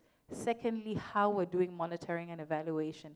Thirdly, is how we're learning from what we're monitoring and evaluating. So the aspect of evidence-based research to advise policy for research for policy development. It's such initiatives that we do need to respond to. But just in closing, is to speak to the fact that let us, as well as young people, know that as Tirelo, I am not a young person in Botswana anymore. I am a young person within the global community. And this is where, as well, we at times miss it. Because as much as I may have started in the informal sector, I want to be able to compete globally, because that's where the sustainability is. How do I ensure that I am able as well to empower myself to to scale beyond the borders of Botswana? And I'd just like to as well close off by saying that I was a student within the University of Botswana. We started what we call the University of Botswana Computer Science Society, where we pushed for certain relationships between the Botswana Innovation Hub, which is set up at the time, and various other government departments. And it was a challenge. This was more than, 8 years ago. This was a great challenge. We didn't even get response to certain emails. And one day, because we used to walk to Riverwalk from the university, one day I saw the Chief Executive Officer of the Botswana Innovation Hub, and I said to him, look, my name is so-and-so. We've been trying to get a hold of you and your colleagues, and we haven't had a response. You need to partner with us. What has that relationship brought? It has brought many projects that a number of young people have been trained in. It's brought in a lot of funding, but we did not give up. So I think the last word to the young person right now is do not give up. It takes time. There's a 10,000-hour rule. Building as well takes time, and I know that sometimes we do get impatient because the journey is not easy. Yeah, as the University of Botswana, we're ready and willing, to partner with young people. Even, within the organization right now, there are various young people who are doing great work, whether they're interns or students or full-time employees, that we're looking to supporting their projects as well. So it's about being responsive to the environment in which we operate as an institution, but more importantly, bettering the lives of Botswana. Thank you. Thank you so much. Brilliant insights, tenacity, perseverance, and being proactive. You know, it's not every day that young people go outside their comfort zone and approach a CEO of a parastatal to say, look, listen, we have amazing initiatives, you need to partner with us. And now look at the impact that you've generated from that. And I think that's such an instrumental key takeaway for young people on how they can really participate within the entrepreneurial context for economic advancement. But over to you, Dr. Monga, as you offer us your final remarks. I was here yesterday for the presentations and the discussions that were carried out in the afternoons. It was quite interesting. It was very informative, and I believe that there have been such forums before. There have been such discussions before. And this morning when I came here, I was just actually very excited to say what would happen if, for once, most of the things that are discussed here are actually put into practice. It would be such an exciting time to see a lot of what was discussed here put into practice. But nonetheless, I think a lot of us here have been talking about mindset. I'd like to just say that mindset is everything. Despite all the challenges that we've discussed here today, despite the current environment, it is very important to have that positive mindset, a mindset that believes despite the challenges, that despite the environment that you're in, you will make it, and actually believe in your ideas, in your businesses, and find ways to go around some of these things, because some of the things it's going to take time for them to change, but the thing that you can change is your mindset and how you approach those challenges. I think from me, and I think the other question was about what do we think as youth should be done, or what we can do. I mean, I think the time was quite short for me to share all of my experiences of the things that I've gone through. I wanted to also say that, as somebody starting out as a young person, it's a very disadvantageous position to be in as a startup. When I started in 2018, I was like looking forward for 5 years to pass so that I can say I have experience, prove and just have that traction in the market to people to say, actually, we can do this, this can be done. But for someone who's just starting out, it's a very difficult position to be in, especially when you are young. You have to prove yourself so much. You have to go through so much. So with all that experience, I think we've gone through processes such as YDF, we've gone through CEDA, we've gone through trainings and other products that are offered in this country. And there are some amazing institutions and products that are offered in this country. And as other people have said, that the problem is that a lot of it is there's just too much disconnect, and it is for us people who've gone through it, if we were allowed to actually give that feedback and give back our experiences to say, we think this can be done better here, or this can be done this way. Thank you very much. Wonderful. Thank you so much. And that, ladies and gentlemen, visionaries of not only our country, but our continent as well as the globe. These are key insights that young, passionate leaders are highlighting and sharing. And to me, it's such an honor and really a privilege to be able to be in a space like this where we hear brilliant young minds on entrepreneurship development as a tool for economic advancement, challenges and opportunities, a focus on Botswana.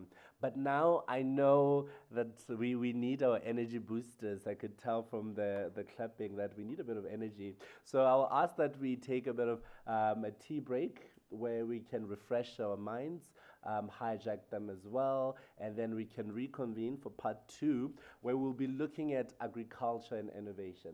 I think this one will be another interesting panel discussion, where now we're exploring, I mean, you were highlighting it at the very end, how do we position young Botswana as well in the global context? There's so many policies that Botswana is ratifying, and the question of implementation, the African Growth Opportunities Act, policies that speak to the African Continental Free Trade Agreement, how do we navigate and how do we best position young entrepreneurs when we're speaking about the global context? But I think for me, my name is Gaine Disepo, and thank you so much. Let's go and have our tea break.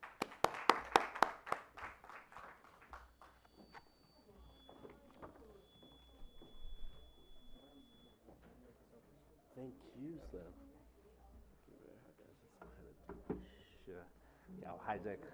Got a little na. It's agenda equality.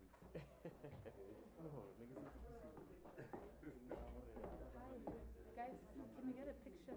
Oh, Okay.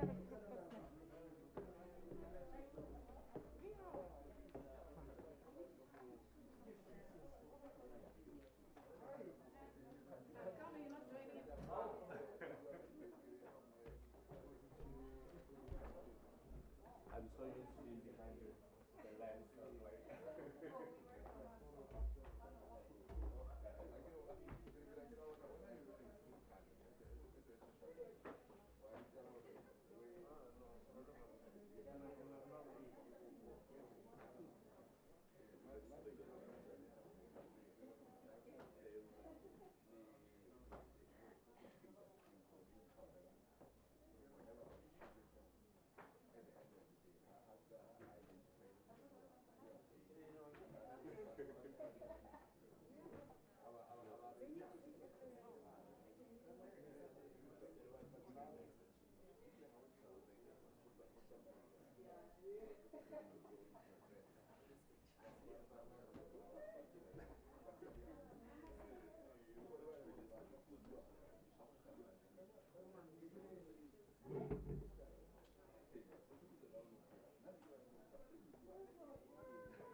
The media will. Hello.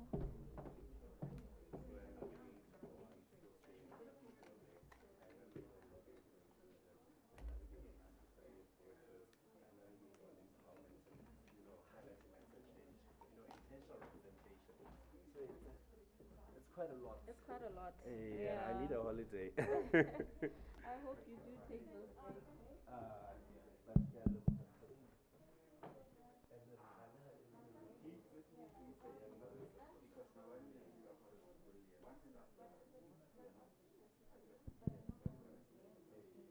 One, two.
Qualifications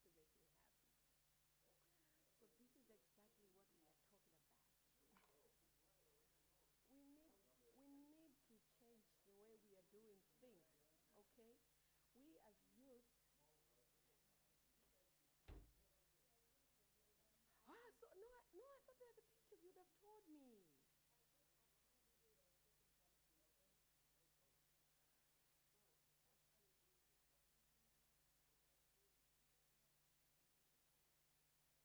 Okay, so my name is Clara, by the way. My name is Clara Kamlama. I'm the CEO and founder of Amazing Bee Project. So this is a project whereby we provide farmers with improved horticultural skills. So we train farmers on modern way of doing agriculture. Yeah, briefly, that's what we're doing. And our main aim is to fight unemployment, gender-based violence. Hey, guys, it's as if I'm going to do like that after break.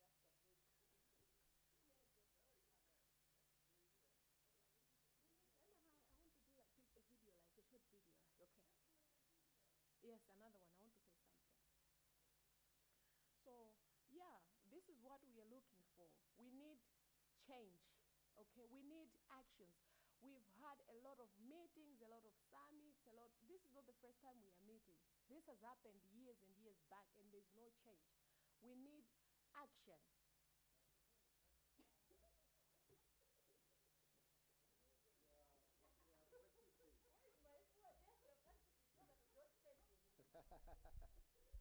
That's good.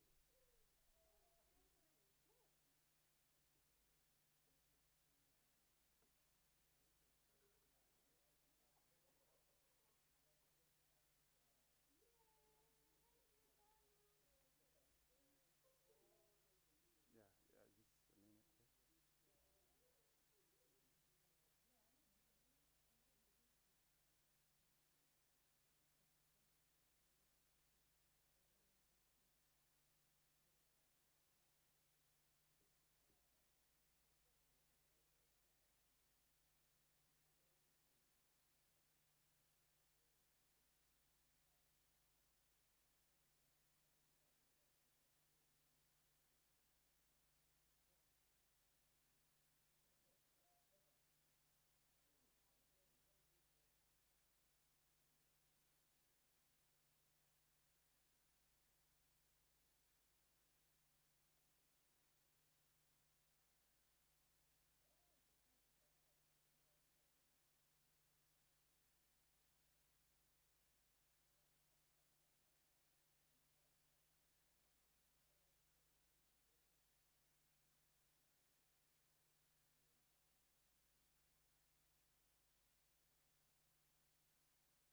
let us settle in, please. Can you hear me? Can you hear me? Am I good? I see that there's a lot of energy. Before it was a bit there. We're hanging in there, but now we're good. Okay, let's just settle in as we continue. There's a lot to unpack today, so I think we can get started on time. It's just one slide. So I've been asked. I think they're underestimating my energy and stamina. I've been asked to sit down in case standing up is a bit too much. I was like, I don't know who told them I can't exercise. But no, I will sit. So I'm not part of the panelists. I'm still moderating the second half of this discussion.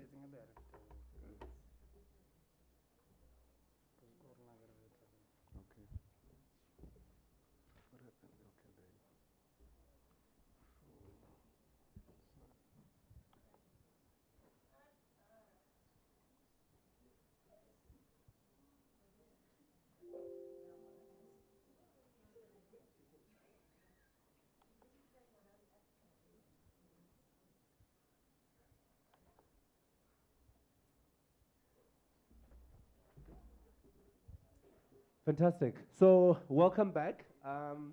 For those that are joining us, good morning. For those that were with us on the first section, welcome back. My name is Kaine Disapo. I wear many hats as I've introduced myself. I'll continue to highlight just some of the different hats that I wear as we continue our engagement. But just a reminder that today we're looking at entrepreneurship development as a tool for realize I'm by myself this side. So we're looking at entrepreneurship development as a tool for economic advancement, challenges and opportunities that focus on Botswana. But at my discretion, what I will do is I will take on a more regional context as well, but also bringing in the international space as the focus on how we can bridge matters of national and international linkages when we're speaking about particularly youth development agenda setting, implementation, and accountability. So thank you so much, and I trust that our energy levels are up. We have had those delicious treats, and now we are more ready and reinvigorated and refreshed, and we can engage on the second part of this panel discussion. For this one, we'll be having representation from the agricultural entrepreneurship in Botswana, Marsha Sento. As I mentioned her name, may she please approach. And to put her on the spot, I hope she got goodies for everyone.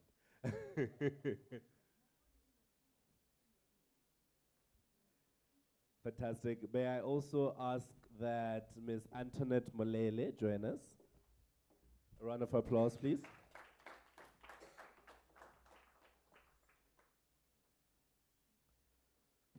Ms. Molele, you're going to sit next to me. And then lastly, from the Digital Innovation in Botswana, Mr. Teboho Mohalemang. Those claps, I thought the energy is there. Fantastic. Anyone who doesn't clap or doesn't show their consistency in energy, we are not giving them treats. Isn't that right?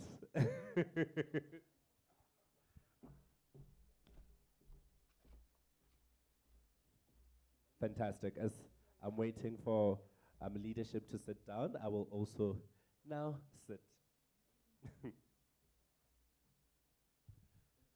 So in terms of structure, I'm going to follow the same format where ideally I would ask our amazing panelists to give us 3 minutes really as opening presentations, and then I will take on audience questions, and I'm hoping that we can really engage and really be part and be included in this great platform. And then from there, they will answer, do a bit of team exchange before going back to the audience again for more questions.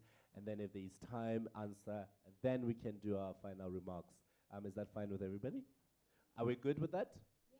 Fantastic. No, a lot has been said from the first engagement, and I think one thing that I wanted to highlight, it was that we are operating within a market, or a potential market of 350 million, did we say Bula or people there?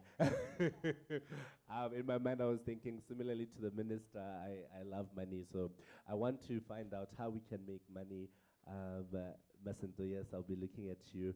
Moralemang, I know you are winning those amazing hackathons, so again, I'll be asking you how we can make money as young people. But yes, also, just how do we tap into the regional market? SADC is operating within 350 million people. How do we young people tap into those? There's also and I think this is a question that I will be asking to the panelists. What is Forbes? So we spoke about how we are going to be having the Forbes Under 30 Summit just late this month, in April. But I want to understand, and this is really testing the extent of knowledge and information that we have as young people on certain opportunities that are intended for us. Do we know of them? So I'm going to ask you as we continue, what is Forbes?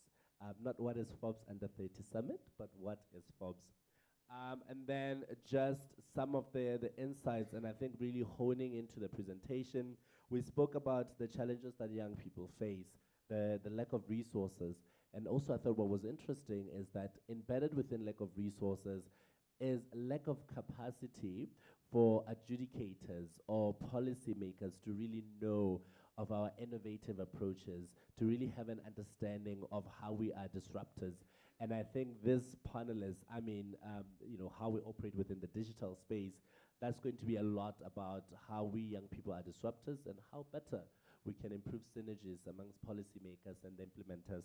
But without wasting too much time, I will now ask our panelists to offer us their opening presentations, starting with Ms. Antoinette Molele.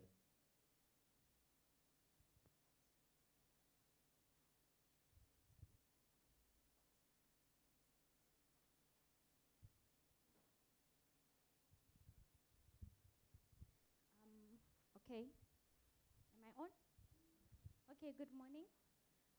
My name is Antoinette Molele. I'm an agripreneur. I also do management. So for me to end up being an agripreneur, I started off as a youth advocate for agriculture. I was... Is it audible? Okay. So I was saying that I started off as a youth advocate, and in the process of being a youth advocate, I was helping manage projects that are agriculture related, speaking up for young people in platforms where decision making is made, where policies are being defined, redefined, and so forth. Hence also one of the reasons why I really have been talking much about the policy and how we have so much capability and potential to drive those. So I will make my introductions mostly based on the questions that he has asked. I won't measure much into the issue of Forbes because, first of all, I'm not part of the Forbes Under 30 Achievers. But one thing I know is the Forbes was trying to identify young people who are less than 30 years, who are, you would say, the cream of the youth, and seeing how they have achieved their innovative skills and how they have incorporated them into entrepreneurship. And so they'll be celebrating that and also trying to impact other young people to do the same. And also for the question that was asked, that how are we as disruptors, us as young people, and the opportunities that lie there, both from the experiences through the entrepreneurship journey that I have been through, and also through the opportunities that we have fought to try and avail for One Botswana in platforms that I've had, and in those opportunities where I had to go to an extent of going to the AU and how we were influencing youth in Africa. So here are some of them. I'm just going to name them for the sake of time. There's value addition. That means that even as young people, we do not necessarily have to be farmers plowing and having cattle, but there's so many opportunities that are there that include, that encompasses the issue of value whether it's agro-processing, whether it's marketing, whether it's digitalization, packaging, and so forth. We have those opportunities that as young people, we have so much opportunities to utilize. You know how, for example, our parents don't always have to use social media. But if, let's say, for example, I post that I have chicken, there are high chances that people will come and ask about my chicken compared to if, let's say, my grandmother or my mother was to post.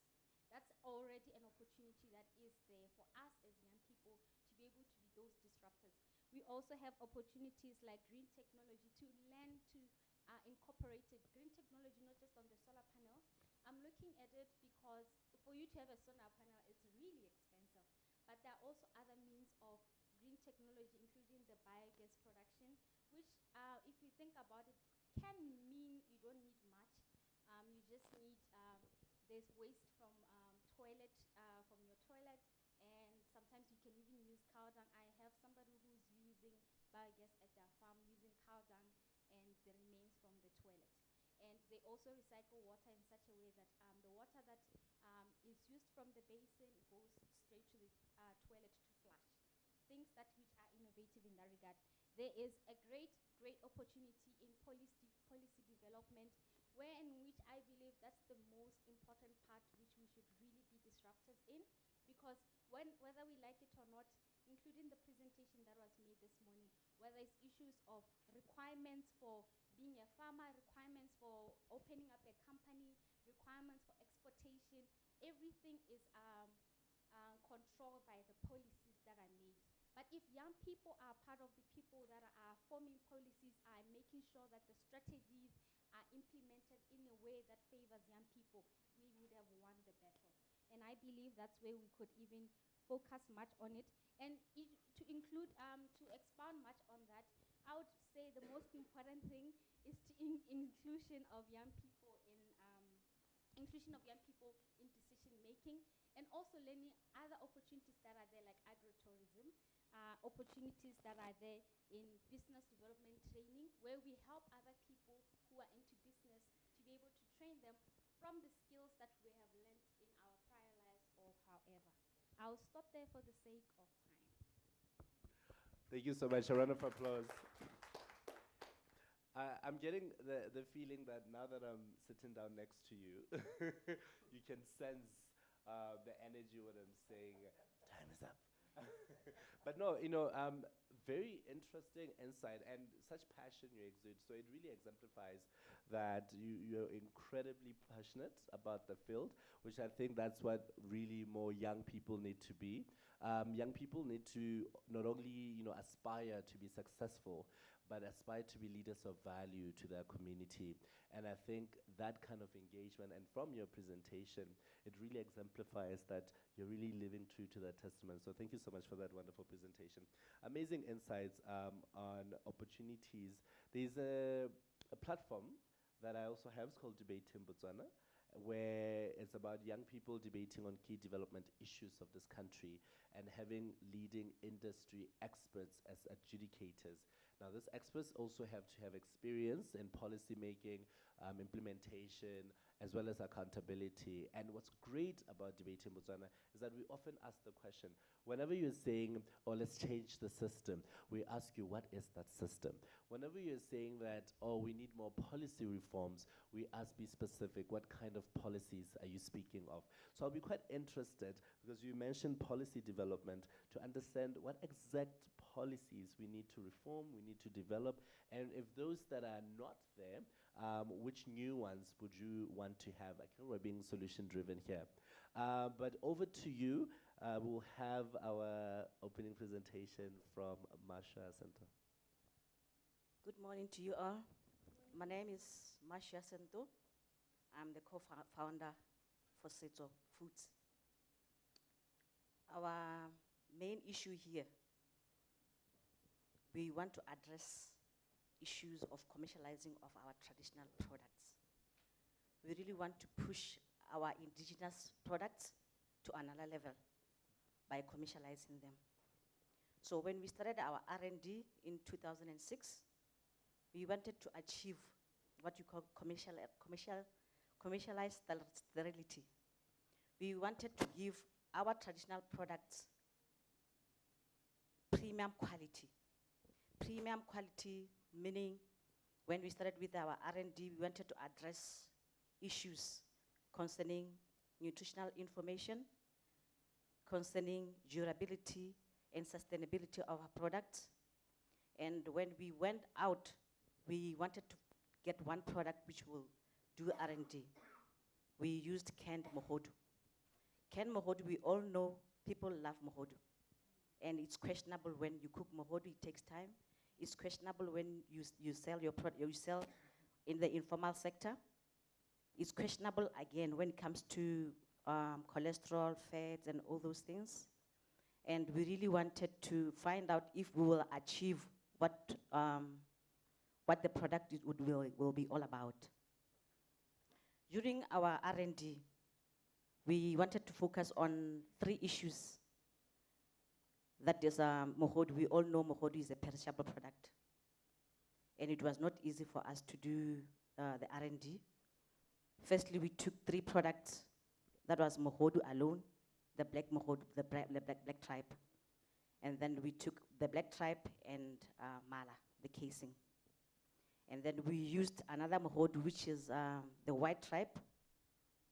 The white tripe meaning that we have to take out the epithelium, because the epithelium, that's the one that traps a lot of ingesta. And we used different research development strategies. We used NAVTEC as a research and development institute here in Botswana. We also engaged the vets, because the veterinarians are the ones who look at, they are the ones in charge of meat products in Botswana. And for you to do that, you have to engage all the stakeholders so that by the time you have a final product, they will be involved in the process of the product that you really want to achieve. When we started with R&D, we left our product for 3 years for the researchers to check the researchers to check the sterility of the product, and also for us to achieve the shelf life of the product. So we started distributing our product in Choppies in 2016 just to test the market. The product was doing well. And in 2016, that's when we stopped giving the retail stores. We went all out to informal sector for them to take the product and sell it on our behalf. And then we got a lot of youth interested in getting the product. And we had to also teach them how the product has been done so that they will be able to sell the product.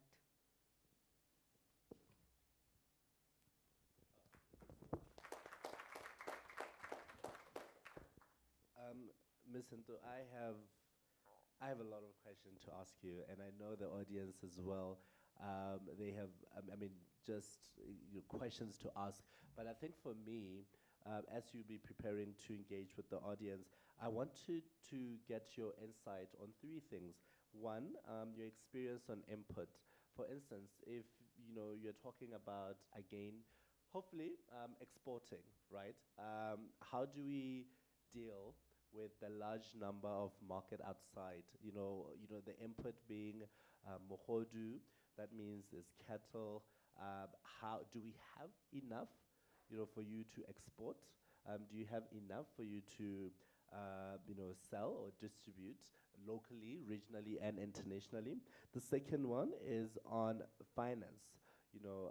How were you able to secure, because I'm sure agriculture, and I think equally, Antoinette could attest to this, agriculture is a very expensive, venture to get into. I could be mistaken, and this is why the platform is here.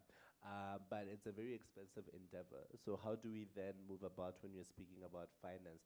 And I think lastly is on market access.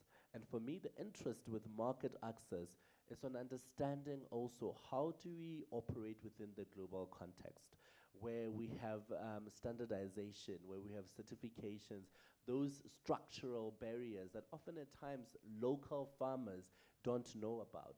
how you want to export to America, Zambia.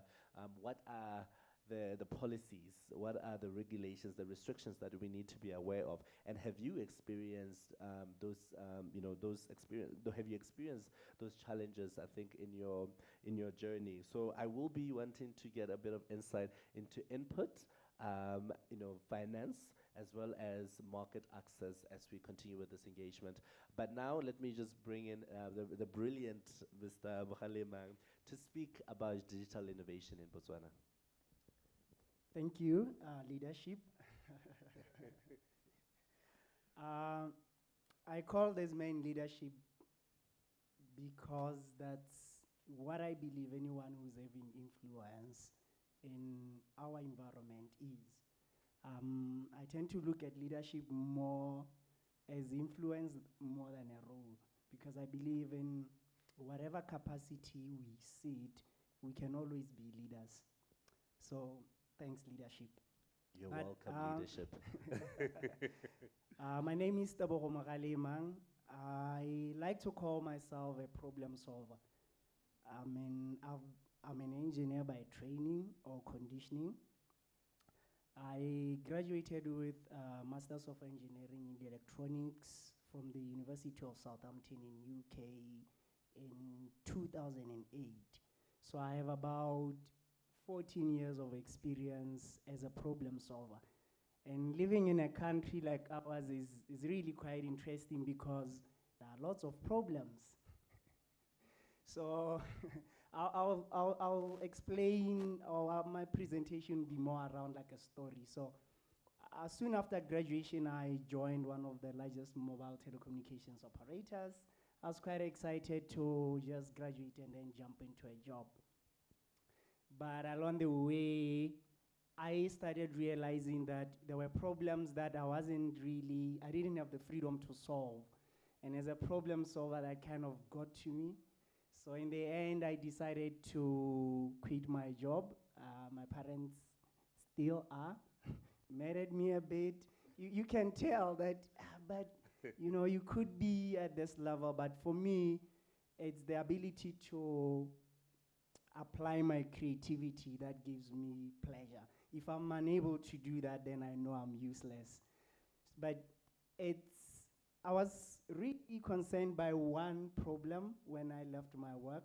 With so many resources that we have, how come we are unable to get the best out of them? So that's the engineer in me thinking, how can we allocate these resources that we have and get the maximal value out of them? So in engineering by its nature is management oriented more than people realize. And that took me along a journey where first I needed to look at our culture. We're not experimenting people. We apologize for trying to change things.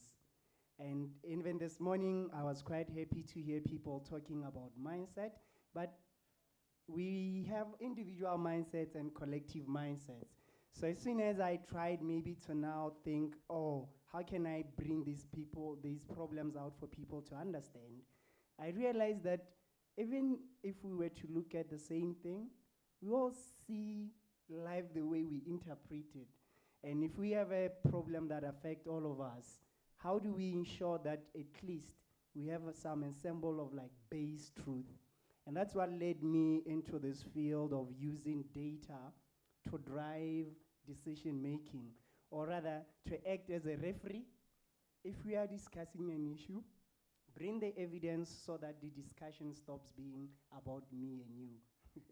And I now have a company called Spectrum Analytics.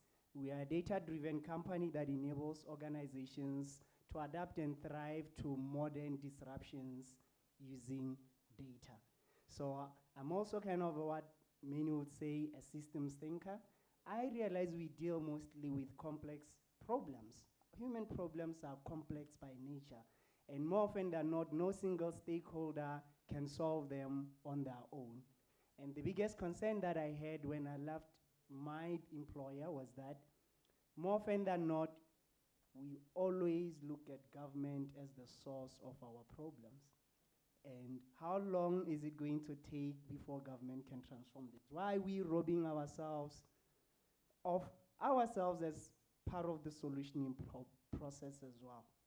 So I'm a systems thinker, I'm a STEM advocate, because I also believe that if we were to apply the rigorous approach behind science, technology, engineering, and maths, but rooting them on problems that we have, we stand a better chance instead of appreciating technology as if it can be the solution to our problems. We need to think of problems and see technology as a tool to solve these problems.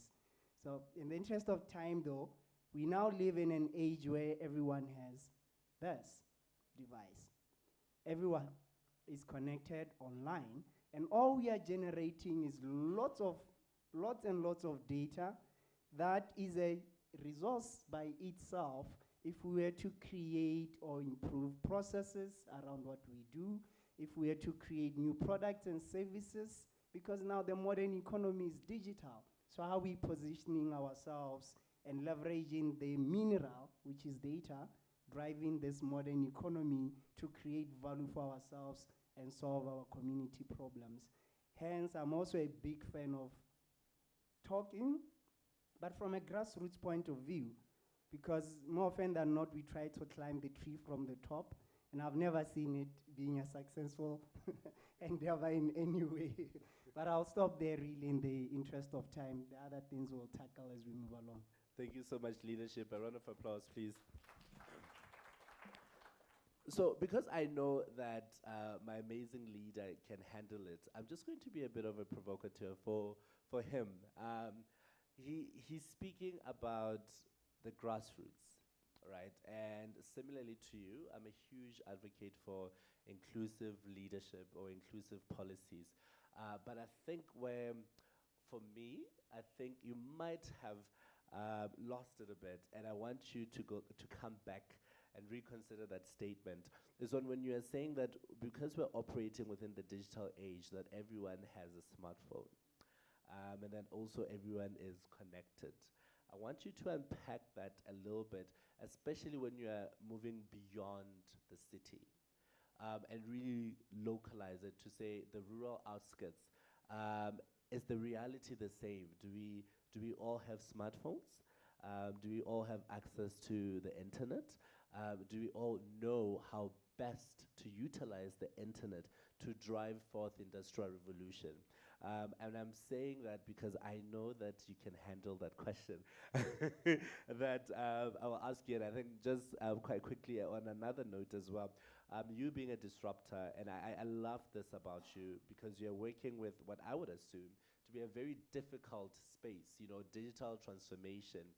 But also from an African perspective is that you have culture that is a huge part. And I think culture quite greatly contrasts with disruption, with a sense of radicalism, because it's much more traditional. So I wanted to understand, what is your experience on trying to really be successful in your industry whilst we have so many determinants that are pulling us to be much more traditional, case in point being culture. But with that being said, as you are ruminating on those questions, I am going to open it up to the audience. I'm seeing a brilliant young man, leader himself, that has done something within recycling, and I would want him to shed a bit of light into that as he gives a question or a comment. So I'm going to come to you, but I'm going to open up to the audience, and I'll ask that we have 2 questions for each of our speakers, and then I'll take it to them and then facilitate a bit of team exchange. Where are those amazing hands? The questions. We can start with the gentleman that I just spoke about at the very end there.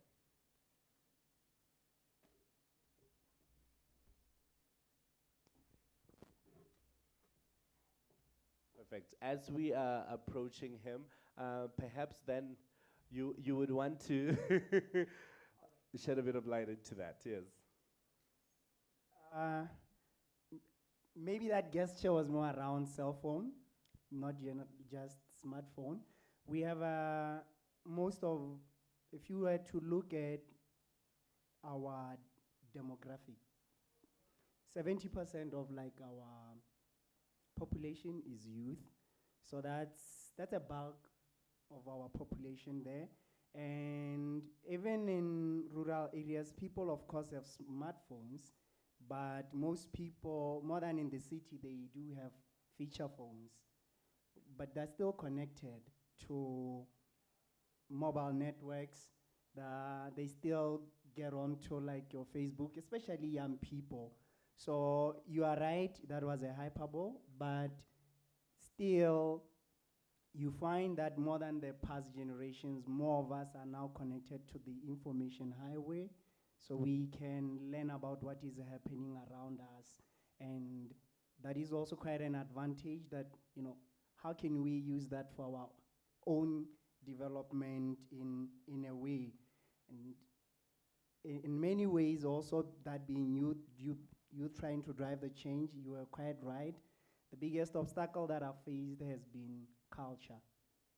And it's even in our space, we can recommend solutions that technically we know they'll work, but early enough you'll start seeing how people are used to working is always the biggest hurdle you will ever face in any endeavor. And like they say, culture eats strategy for breakfast. Just to emphasize the point that more often than not, the technology is mature, it's there. It's never about the technology. Even when we say system is down, or system is down. I often wondered what does that actually mean, system is down. But I will come back to you on that one. And yes, I will come back to you on that one, because I feel like it's something that we use quite more often than not in this country. But I will take the question from the gentleman, please. Your name, you could stand for them to see you, the name and the institution that you represent. Good morning, everybody. My name is Tumelo Mapila. I'd just like to appreciate the comments you guys have shared, first of all. I'm in awe, and that's why I chose to sit at the back. And, you know, of course, this is a great way to spend my morning. My question is really around looking at, of course, food production and value chain production, and, you know, data as a tool for guiding decisions. It sounds like something that's far-fetched in the realities that we live in. But it's nothing new looking at some of the industries that have excelled and, you know, really doing quite exceptional. There are two parts to this question. As to, of course, the government is in a position where, we're chasing the fourth industrial revolution. But in terms of companies or people who are looking at the value chain, what role are the youth actually playing? In terms of mindsets and culture, I think we've really come to a point where we've got no excuses anymore. I don't think there's any youth company that can really want to play in that space and still not be able to exceed. Exceed expectations and actually achieve a lot. Of course, there's the issues of policies and the issues of legislations, but I guess it's a question and maybe a way to respond, but it's maybe to implore the youth to just get on with it. Maybe that's why I've chosen to sit at the back here, because that's the sort of mindset or cultural change that I'm going through, and it's actually a process. It's a comment and a question, so looking forward to hearing. Perfect. And just for me to exercise my prerogative rights as the moderator, I'm going to take it to you and have you answer that, because I pointed you out as an exemplary leader who is quite innovative in his approach in his business, and you failed to tell us the institution that you represent. But I'm hoping then, as you share that, you also let us know what role are you playing as a young person, as a successful entrepreneur, to really offer those solutions that you spoke of. Thank you, moderator. Leadership. Way to put you on the spot. Just to answer your question, I still have a big question mark in my head as the definition of a successful entrepreneur. And yeah, we have achieved some milestones, but I still struggle to classify myself in that great statement you put me, and I appreciate it, but it really expresses the opportunity and the expectations you have of tech entrepreneurs such as myself. Absolutely. But to answer that question, of course, I run a tech startup called Focus Surveys. It's in the same sort of space that Makhalim Mang's space is in. So essentially, we have developed a few platforms, two main platforms really, a data collection platform and also an instant communication platform. Of course, with the data platform, we help organizations and institutions collect data, of course, creating value and building data sets that they can use to drive evidence-based decision making.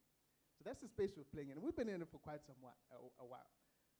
And then, of course, there's instant messaging, and now we're using SMSs, USSD, and we've recently developed a solution called an SMS interceptor. I'm going to speak fast, but I'll try to be short. Yeah. So essentially, the SMS interceptor, especially looking at the agricultural sector, we're looking at using that platform to help the poultry industry track issues around disease, issues around mortalities, and just to improve the reporting. And this literally was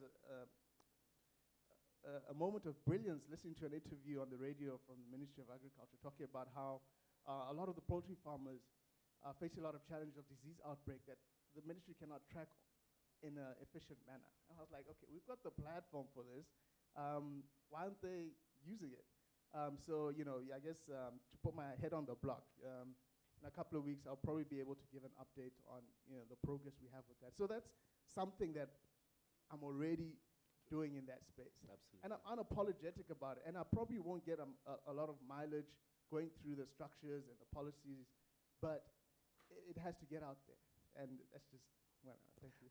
Thank you so much, Mr. Mapila.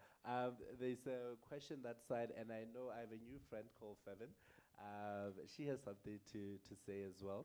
I'm going to be volunteering people.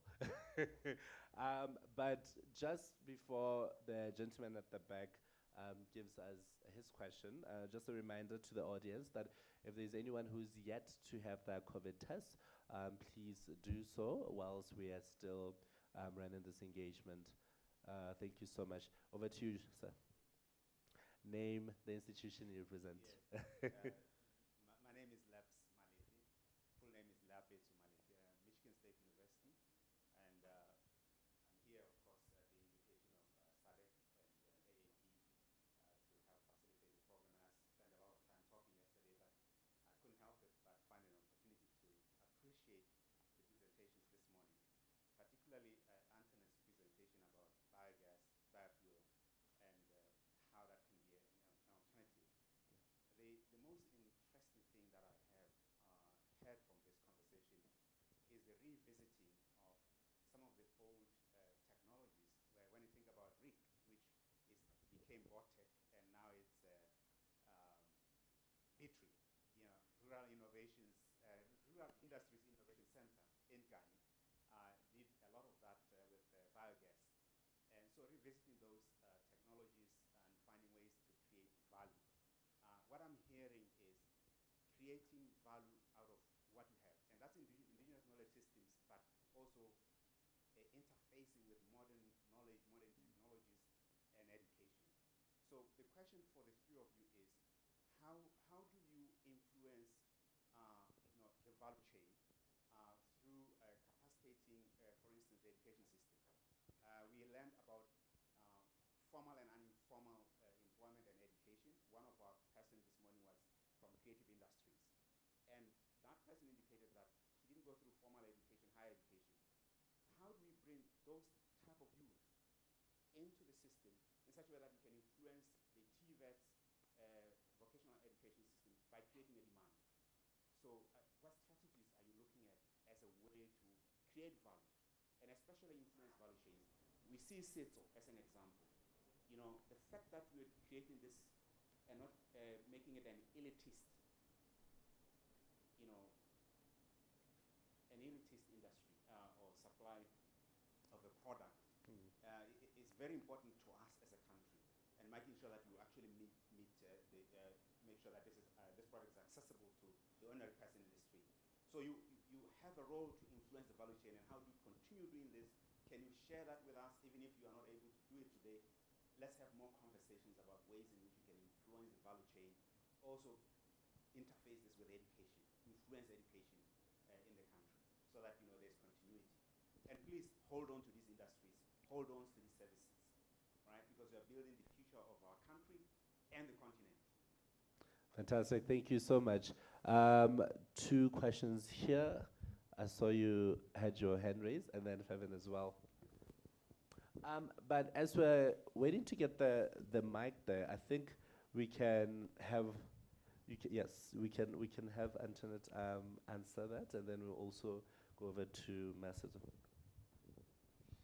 Okay, from the questions that I was asked, including the one you asked, I would say they go towards one direction.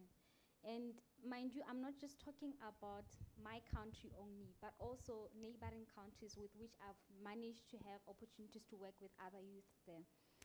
The questions were what policies are meant to be done and what new things are to be done, and what role is being played into value addition by the youth, and what influence does the value chain have, what influence do I have on value chain through education?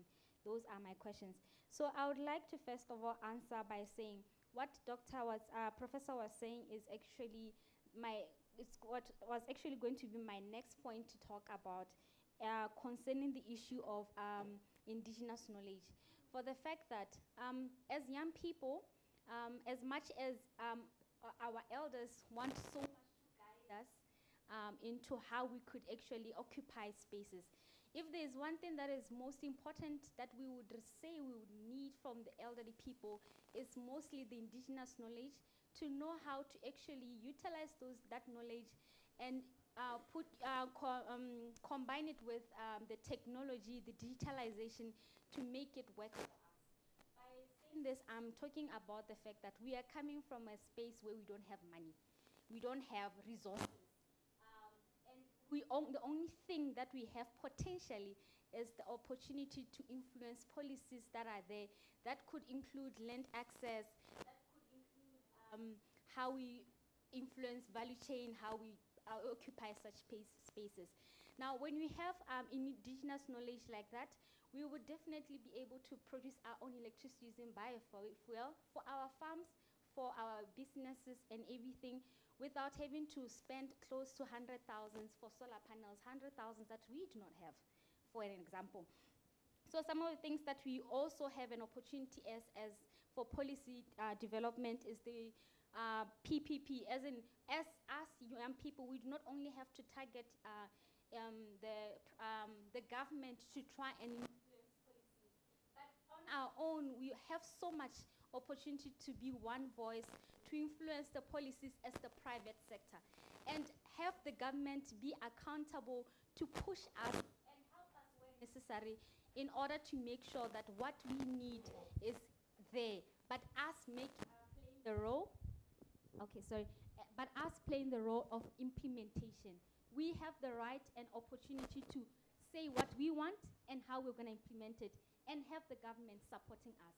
But we do not have to make it the other way around, where we tell the government what we want and have them make it for us, and then they expect us to implement it, which somehow, at the end of the day, does not really quite get our thing. So the role that which the young people play in value addition is the fact that we have the brains, we have the talents. He came from school, he has the opportunity of technology. With his technology experience, for example, he could actually help make sure that whatever diseases that we are facing in animal production, in plant production, in every agricultural production are known to everyone, so that nobody at the rural areas there would know how to solve a problem.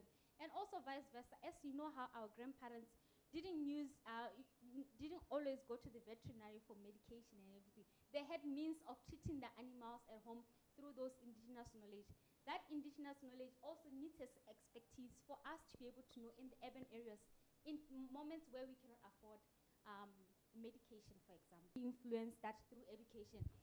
We had a discussion with a few friends of ours, and we wanted to know a question that could be challenged to the higher institutions, that why don't the higher institutions not force us to enroll in their courses for masters and all that, but instead partner with farmers who are experiencing hands-on experiences with regards to, let's say, an animal dies and they now realize, okay, the best thing of making sure that my animals don't die is to give them aloe vera, just giving an example.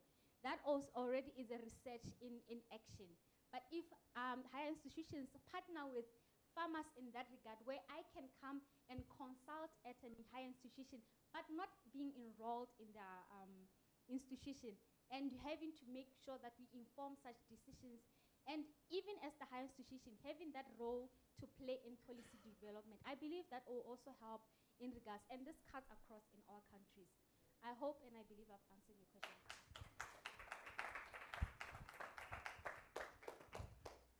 We often say young people are the leaders of tomorrow, and I think we're debunking that myth right now. Here is an exemplary debunking that myth right now. Here is an exemplary passionate young leader of today, and I think it's great to hear that being echoed when we're speaking about policy reforms, your PPPs, highlighting the role that education, academia actually plays, and also influencing the more inclusive development agenda setting. I think what's quite, for me, that I would also want to have a bit of appreciation is the question of what do we need to do, tapping into agriculture, what do we need to do to create 100,000 jobs for young people? I'm going to boldly ask you this. What do we need to do to create 100,000 jobs for young people within the agricultural context? I'm not going to fall prey to what I alluded to earlier, the temptation to elaborate on my question. I'm just waiting on you to answer that one. But I'll also give Masento an opportunity as well to, to answer some of the questions that were addressed, and then I'll take it to my audience as well. Okay, thank you. I have 3 issues here. You're talking about market access for SADC-Aap, and then the finance part when we started our business, and also the sustainability of the business, especially with the raw material that we are getting. We are currently housed under Botswana Meat Commission. Botswana Meat Commission is a parastatal, and we all know that Botswana Meat Commission, they have the mandate for our beef industry. They are the ones who are exporting our beef. And we found that it was very important for us to pitch in into BMC, because BMC, they have been selling their raw tribe. And us coming in after we did our research and development and we are ready to commercialize our product, we are with them. We have a contract for 3 years. And as for financing, we got finance from SEDA. And then during the COVID pandemic, we managed to get what we call Industry Support Fund from NDB. And we are currently using the facility.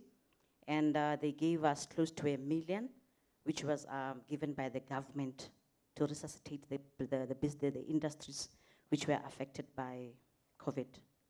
Market access, we have been with Botswana Investment Trade Organization, and we have been going around the SADC region, and we have been advertising our product. And the reason why we are not fully in the market is because of the policies. Each and every country, they have their policies. And when we came to SADC, we thought maybe we'll tap into the market, especially South Africa. I'll talk about South Africa because that's how our market is. South Africa, they have their own policies, which we really have to conform. And when it comes to Botswana, when we do product testing, most of our tests are done by the South African companies. And when we want to export our product to South Africa will have their reservations in getting our product. But now we have a solution now. We are going to work with South African companies to help us get the standards which South Africa needs. And I remember when we went to Mozambique, we went to Zambia, we went to Zimbabwe, when we did our test marketing, and then people tasted the product, and we wanted to get evaluation of how they want the product. Will they want the product like it is, or will we tailor-make the product according to their taste? But the response was very good. Thank you. Thank you so much. I'm very passionate about the industry that we're talking about, the 2 different industries that we're talking about. And I think for me, my passion also comes from the fact that I have very limited knowledge on them. We speak a lot about agriculture, and I think what's unfortunate is that for young people, when we are recognizing agriculture, we see it as almost like a retirement, or an exit strategy. It's an unfortunate thing that agripreneurs are said to be the older or retirement strategy. We want to make sure that we demystify that, and I think it's exemplary that we're having engagement by young people and youthful people speak on those. I'm going to invite 2 questions from the floor. Oh yes, 3. So 1, 2, and then the lady at the back. Okay, thank you. Sarah Gondwe from Luana in Malawi. Well, just like you, moderator, I really love the energies now, and I'm getting a glimpse of what we have been talking about, that, we need to act as a system. And we're getting now highlights that, this one needs that information, and it's actually working. And I love that. And I've picked something that she was talking about, which I think the earlier presenter talked about, the issue of experiential learning.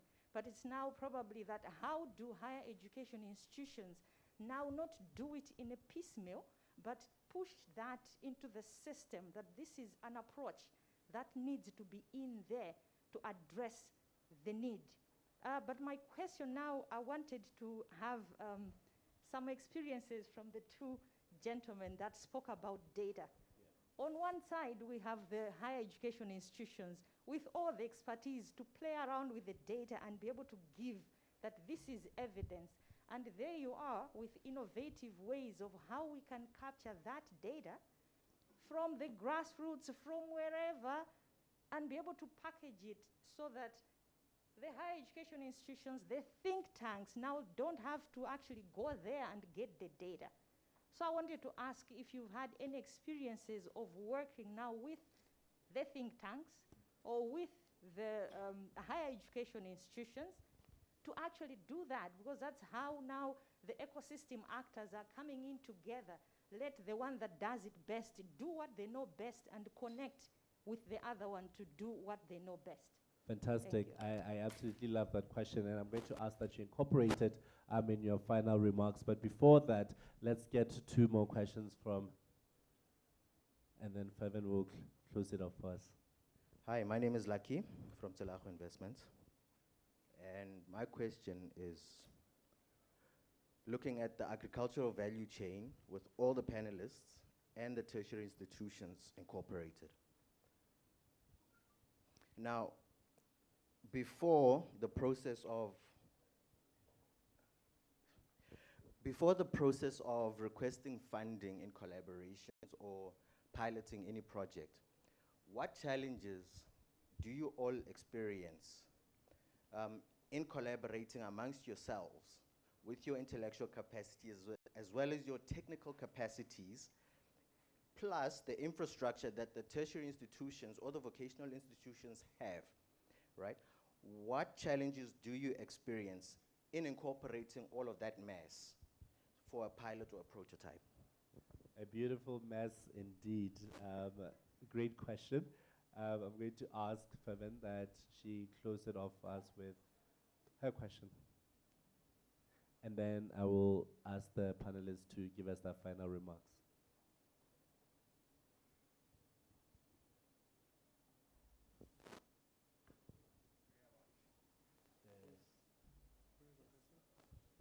Can I butcher you? Did I butcher your name? Sorry.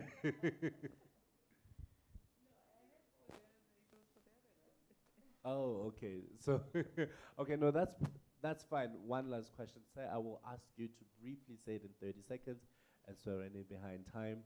And then we'll start with Mr. Mkhalema for final remarks. As good afternoon once again. You know, the RSTI ecosystem is like a water filtration system that has got different granules within a container.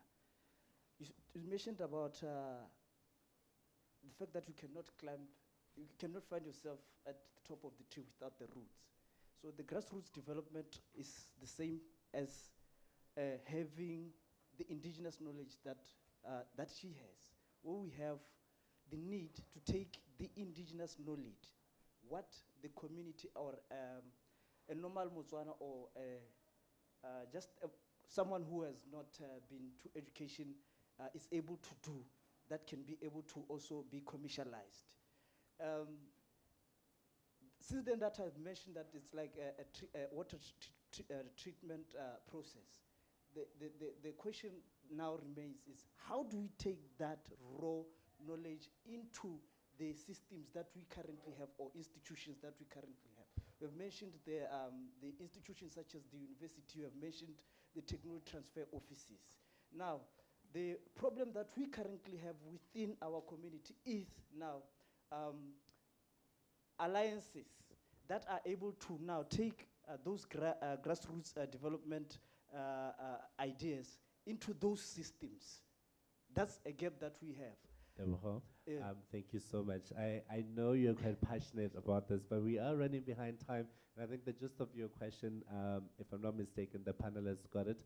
I will ask that after this, they have a one-to-one session with you, because I also would want that engagement with you. But unfortunately, we're running behind time.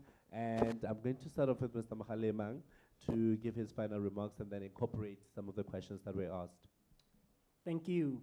I would like to answer Remali's question there, because I believe it's quite important, because it's one of in it is embedded one of the challenges that I think we are yet to awaken to as a nation.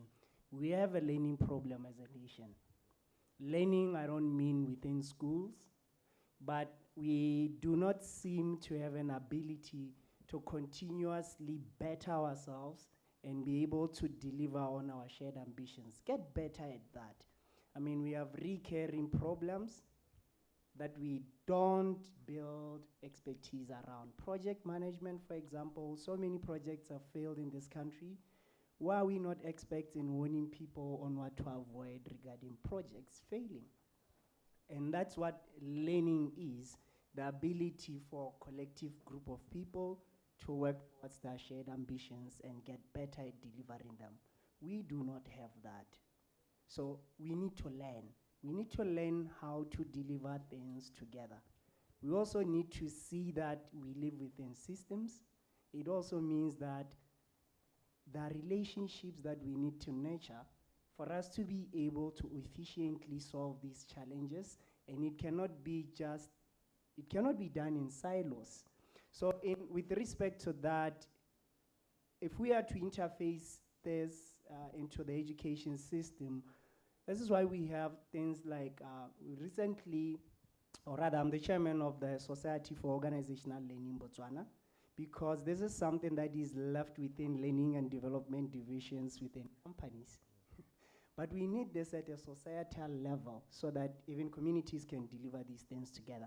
So we have this organization that is holding leadership forums so that we can raise awareness on the need for everyone to participate in this. But to also now think about digital skills. For the last 4 years, we've been running boot camps, monthly meetups, tutorials, teaching people the fundamental digital skills for them to be able to become competitive in the gig economy. Because now you can work from anywhere in this world. If you have the skills, someone would hire you for those skills. So it's one of the many ways we can get beyond, oh, this is just about us creating jobs. We also need to take advantage of jobs that are out there. So with that in mind, and the moderator rushing me up a bit, it's a bit of collaboration and complexity. We need to know that you cannot solve complex problems on your own. They need collaborations. But beyond that as well, we also now need to think about data. Data in unusable formats, unfortunately. Much of it still sits on papers. It needs to be transcribed to digital format for it to be of any value to anyone. But we are not really thinking in terms of that data value chain. More often than not, talk about the cool things that everyone talks about regarding data, machine learning, artificial intelligence, but those rely on quality data first. So I could expound more on these issues. I'm sure we'll have opportunities for that. I'm so sorry to cut you off. You know, I find myself in such a huge dilemma because I'm also passionate. I want us to get as much from this experience as possible, but also running behind times. Yeah. But I do ask that, you know, we connect virtually as well, that there's LinkedIn, I'm sure they're quite active there, and then we can have more robust engagement thereafter. But I will come back to you after the session. I'm so sorry, but we're running behind times. No worries, I understand. Yes, thank you so much. A round of applause for Mr. Mogalemang. And now also, Masanto, in 2 minutes as well, your closing remarks. Thank you so much for the presentation that I've done. And I just want to talk to the youth to say that I have content, but when it comes to presentation skills, I have content, but sometimes when I want to express myself, it becomes a bit difficult. So I'm asking the youth to say that they can come, they consult us, they do presentation on behalf of SADC, because we are the doers. We have to produce the product and give it to the youth to sell it, and also the youth to tell us how to go about it, including digital yes, and somebody will have to take over and run with it. Because when you're a business person, it doesn't mean that you are going to cover everything you produce, you market the product, you do everything. So everything is on your ball, youth. Fantastic, being solution driven. Thank you so much, Masha. Please, a round of applause. And these are the legacies that we want. We want to make sure that we're moving beyond dialogues. And this is how we're moving beyond dialogues, by being action doers. And I'm sure Mr. Mogalema as well is pledging internship positions at Spectrum Analytics. Am I not mistaken, sir? We already have about 6 interns, giving them practical exposure to this whole thing around using data to solve business problems. Fantastic, and I'm sure we're going to have 4 more. But no, thank you so much, Ms. Nto, and then over to you in 2 minutes, your closing remarks. I have the mic, I'm gonna take 5 minutes. I'm coming to you, I'll help. And then the other thing is, I had 2 questions. I'm saying that because she wants help, I can help. And then I had 2 questions about what do we need to occupy to create 100 jobs and the challenges in collaboration. I'm gonna answer them collectively and say that what we need is to occupy space. I always tell people that one thing I like about South Africans is when they strike, they go all out and they are so in one voice. Whether what they're striking about makes sense or not, just the collaboration is something. But now if us as young people in Africa, in Southern Africa, in each and every one of our countries could do the same thing, knowing that each and every one of us is a champion, each and every one of us is a great asset. We may not be the president, we may not be the minister, but we are alive for a purpose. If we could change our minds and not think this one will do it, but to know that what I do is an addition, +1, +1, +1, all of us, we do 100. That's the most important thing. We occupy spaces. If you are in the marketing, we need your marketing. If you are in the digital space, we need your digital. If you are into production, we need you. I know this, she knows this, he knows this. That's the one thing that I admire about the Jewish and the Muslims. The fact that they are so collaborated, money circulates around them 7 to 8 times before it goes outside. They're so smart. We can do the same thing because why? We are young people. We just need to make sure that value addition, value chain is us. I am a scientist by profession, by academics, and I can do gene and seed banking.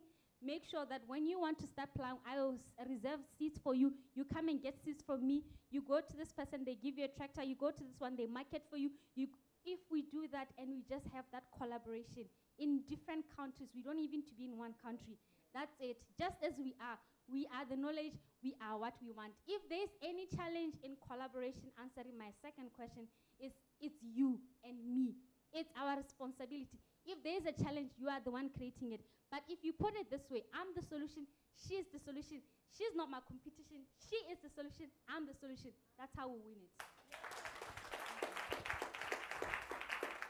Thank you so much. I'm almost tempted to say amen.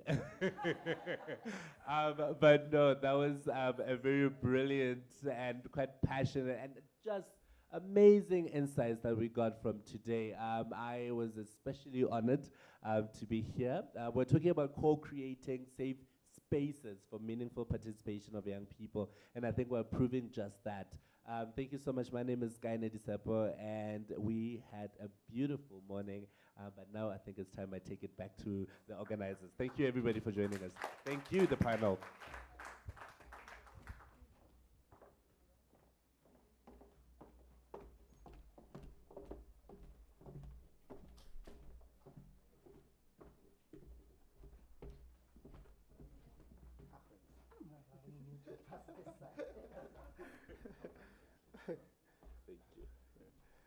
Thank you very much, the panelists, and thank you very much, Rekaene. Just a quick announcement and questions. Have we all made sure that we took the PCR test? Is there anyone here who hasn't done that? Those who require to do that? Okay. If you haven't, please make sure that you do that. It looks like I'm the MC. I'm just going to, for the next session, allow my colleague Tony and Dr. Farai to come and sum up the presentations that we had in the past 2 days, including the session today. Before I hand over to them, I'll take advantage of the mic. But, and this is really to challenge us all that we need to understand the difference between education and the knowledge system, and those would allow us to integrate better into the knowledge economy. I'll give an example about this institution, the University of Botswana, how we built it. It was done through communities contributing cow, chicken, whatever they had. The question that I throw is that we should look into our board, sitting boards. Now the council, I'm interested in knowing who sits in the council. Are the communities there? Is the representation there? Is there inclusion? Because if we answer that question, we'll be able to understand that the inclusion will be able to settle and draw down to the solutions. Thank you very much.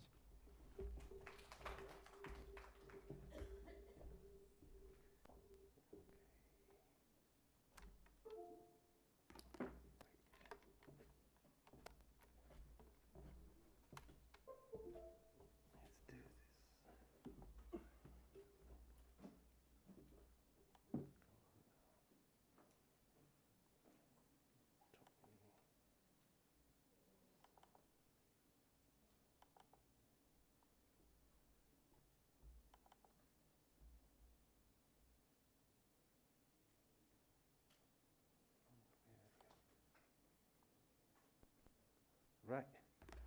All right. Thank you so much, everyone, for the wonderful 2 days. It's been full of energy, full of insights, full of ideas. And my friend and I, we have a very difficult task of putting that together to make sure that it's something that's coherent and that we can take forward. We've struggled with trying to put together all that content, and you forgive us if we have missed some of that, but you're here now, so you can still make your input. Our task, our primary focus really was to isolate those issues that we think that we could take forward to, we could take forward with us, those items that were readily actionable that we can work on as a group. After that, after we make our presentation, I think I'll ask Abraham to again lead us into the next steps. How do we concretize this and make sure that we are moving forward as a group? I know that other people already have ideas. Lucky, you talked to me about what you think, so I'll be relying on you on how on your ideas on how we move forward. So here we go. One thing that came out very, very strongly from the presentations, even from the insights from the participants, was to center the our institutions of higher learning, to put them at the center of the youth empowerment. I don't want to call it a program, but this youth empowerment movement. So the programs, the projects, whatever it is, the processes, how about we put the institutions of higher learning at the center of all that? And then we need to strengthen our institutions of higher learning so that they're better able to provide, they're better able to do what they're supposed to do. They're better able to equip the young people with skills. They're better able to play their coordination role, to play their catalytic role, and instill entrepreneurship mindset in our young people. So suggestions were made. We need to review our curriculums, our curricula, make sure that it provides tailor-made training for our young entrepreneurs. Excellent insights from two young people I heard yesterday. Decolonize and indigenize entrepreneurship curricula. So we're basically still using Western concepts. I think there was I think it was Dr. G, if I'm not wrong. I think it was, it might have been Juliana that talked about, when you ask questions about, give me examples of an entrepreneur. It's always about Zuckerberg, it's always about Branson, Bill Gates and all that. But people don't recognize entrepreneurs within their midst. And also this talks about, we have another point coming up, but also our indigenous knowledge. Where is that within our entrepreneurship discourse? Experiential learning, that came out very, very strong as well. See that we need to move from theory to practice. We need, and that also speaks to the linkages that our investors are able to make. Are we able to bring entrepreneurs into the classroom so that they can interact with our young people? Are we able to institutionalize that to make sure that this is the way to go? It's not an experiment anymore. This is where we need to go. Entrepreneurship training needs to start at the earliest possible stage. And mindset change, we need, even as we beginning to develop skills and knowledge, entrepreneurship knowledge, but that entrepreneurship, so we don't want to take this as one of those courses where people are supposed to pass and get to the next level. But how do we actually train people to think like entrepreneurs? So critical thinking skills come into that, creative thinking skills. How do you generate ideas and how do you concretize them so that it becomes a package that you can move forward with? Specific, still talking about the universities, though, specific mention about our incubation hubs, because one of the things that came out very strong as well is our investors need to provide more support than they're doing now. So yes, we are developing skills, we are teaching people, but young people need more. The mentoring, it needs to be there, but the networking and all that, so incubation hubs actually able to provide financial support, for instance, right? So there's that. We need to equip our incubation hubs so that they're able to provide sort of they can become a one-stop shop. So a young people goes into this incubation hub, they have everything. Institutionalize the voice of the youth. So that came out from multiple speakers. It was heartening to listen to the director from Social and Human Capital Development at SADC to say that they are already working on building, on strengthening national youth councils, because they see those as platforms where young people can speak back to governments and other stakeholders. So that needs to go on. Regional, national, and local level dialogues.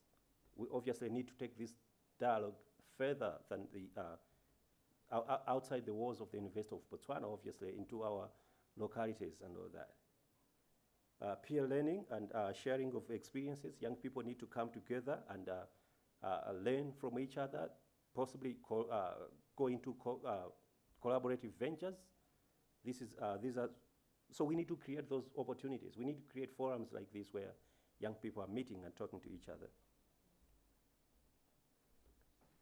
Entrepreneurial learning for informal entrepreneurs, and so I'll let I'll let Farai speak to this, but that has been emphasized today. It has been emphasized yesterday as well, where we're saying it's not all about institutions, like it's not all about institutions of higher learning and the formal learning structures.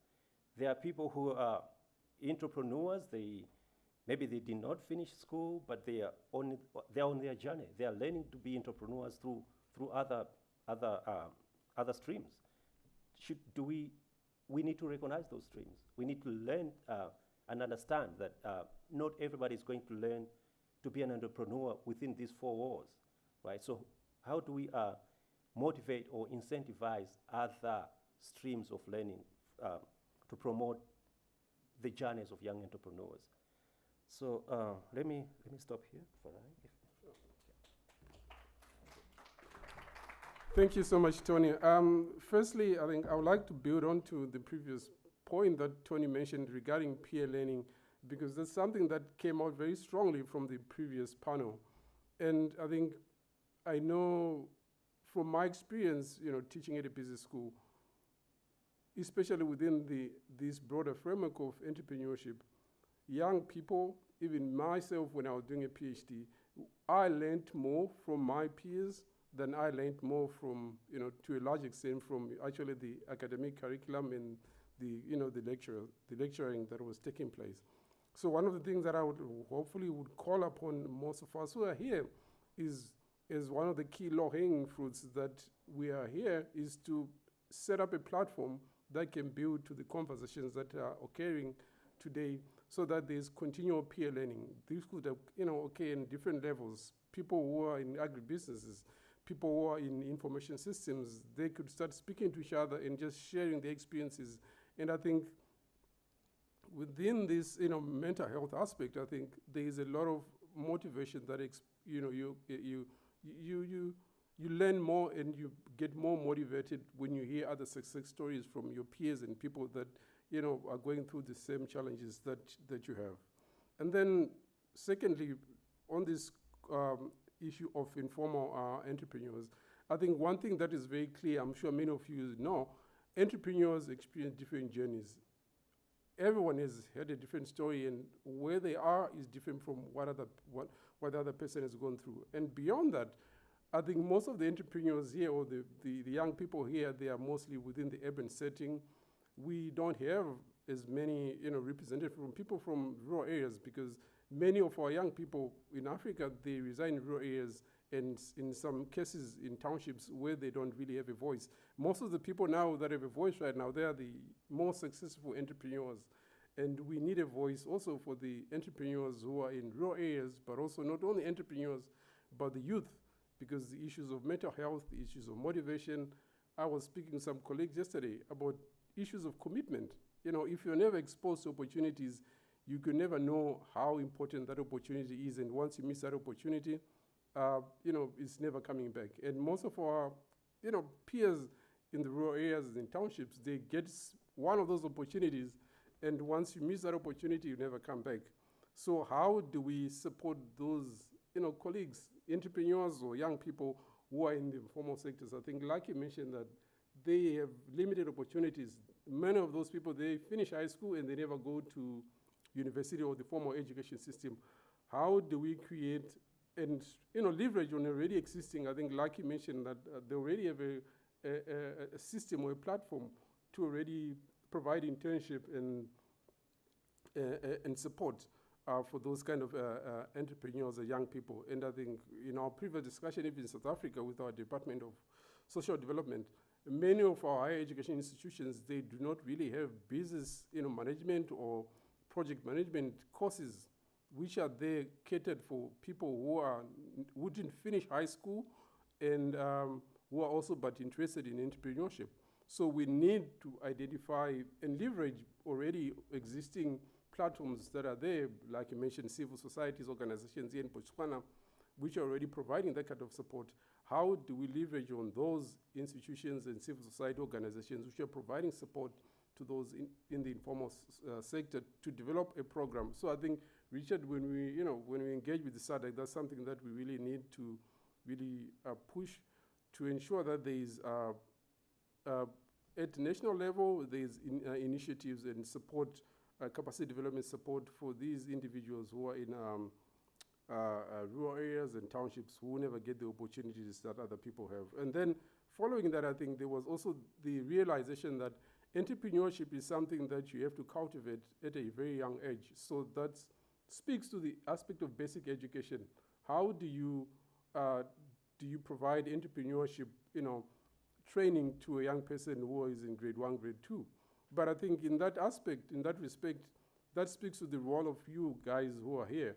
What role do you play in your communities to support young people? I know many of you play, significant roles in the high schools where you come from. Can you use your experience to go back to your community and have activities, experiential activities for young people that you can work with their parents to provide and inculcate that spirit of entrepreneurship to these young people at a very young age. So that whole group of people, the young people who are not yet in high school or in universities, as well as those who are in rural areas and townships, they also need the exposure to entrepreneurship and to be supported. And then we spoke, Dr. Khadamotse, as well as the colleagues from the AAP, they spoke a lot about the work that they are doing. So I think, how do we build and utilize that knowledge? So I think the biggest issue is that, I think it was mentioned earlier today, is that there is a lot of research which is being done on youth empowerment, entrepreneurs, but is it being translated into, impactful, be it policy or be it entrepreneurship activities?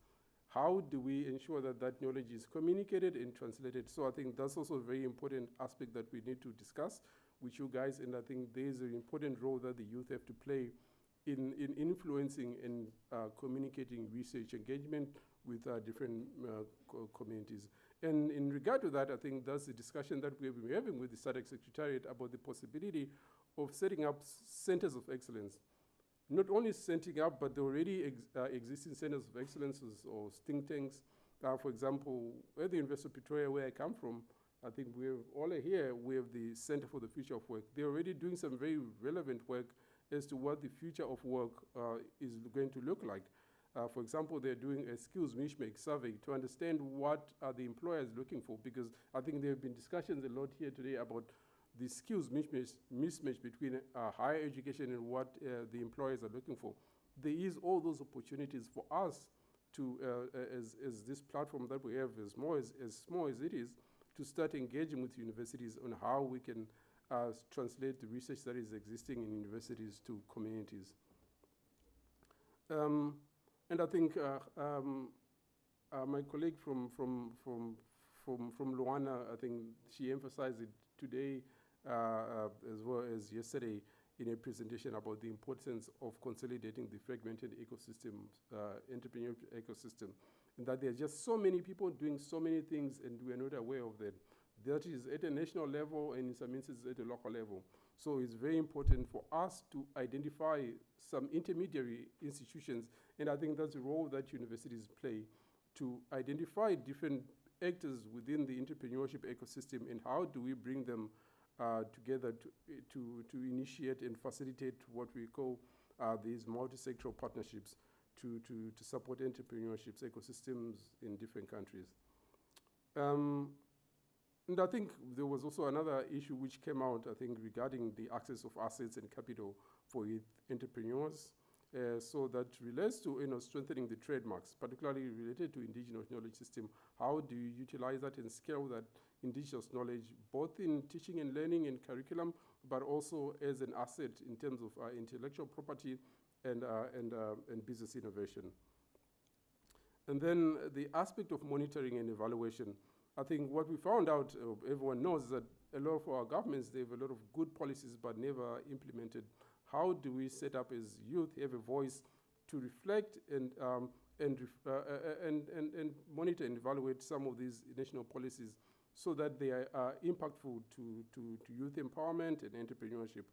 The same applies to our teaching and learning programs. I think Tony mentioned about how can we review the academic programs that we are doing. So one of the works that our Center for the Future of Work is doing as part of the survey for our employers is to understand what exactly the employers want, and then reflect on that and how do they influence in the review of our curriculum.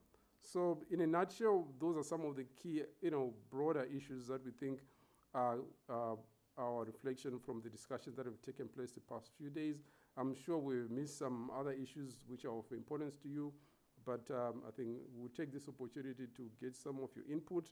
But I think, as I mentioned, I think we need to set up a platform from the people already here. I know there's a WhatsApp group to already continue sharing our experiences, but also to provide input to the framework of outcomes and things that we're going to implement in the short term and the long term for the future of this initiative. So thank you so much.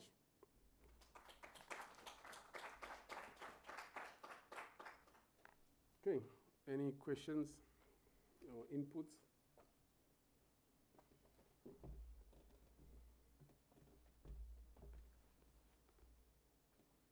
Okay, if there aren't any, I don't know if, because we are somewhat behind time, maybe, I don't know what is the next.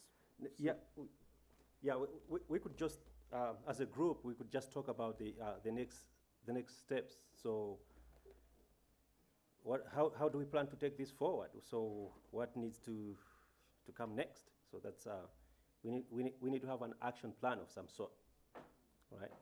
So we could just do it very quickly, maybe within 5-7 minutes, and just talk about what people want to see moving forward. Yes, Lucky.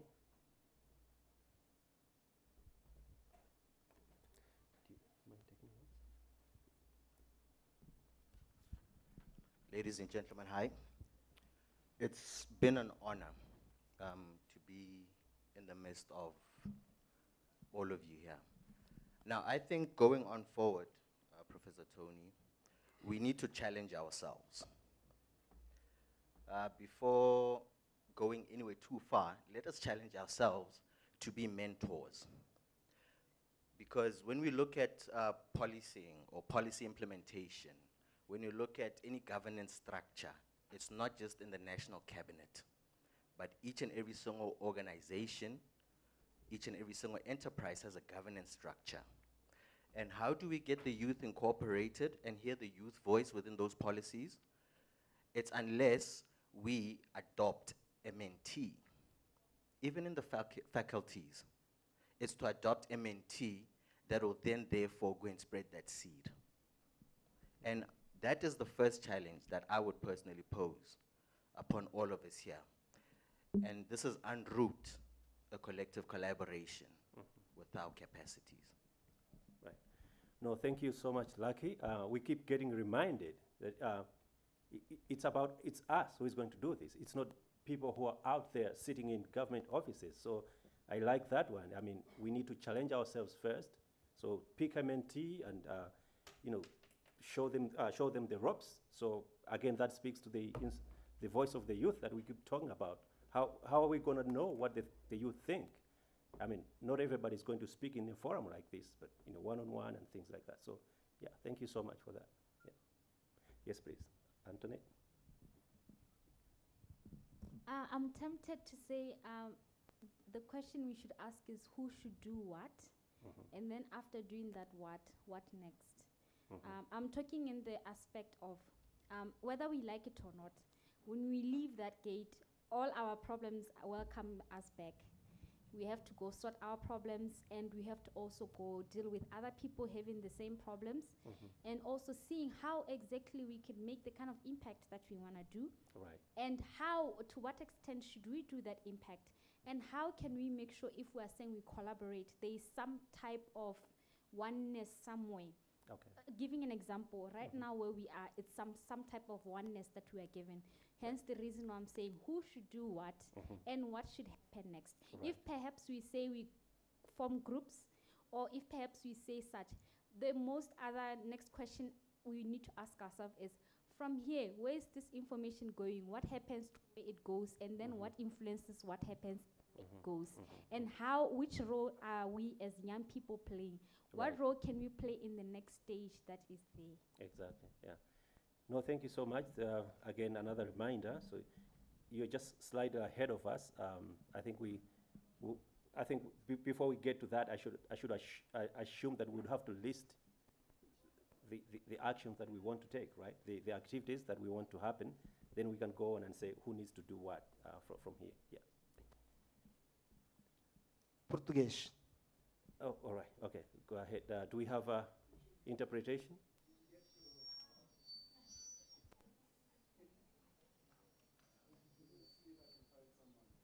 All right. So, okay. Do you want to just hold on a second?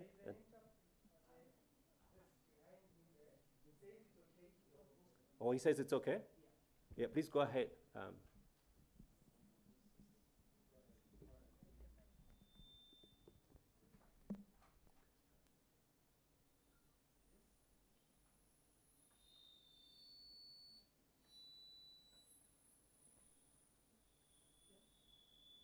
Yes, please go ahead. Yeah.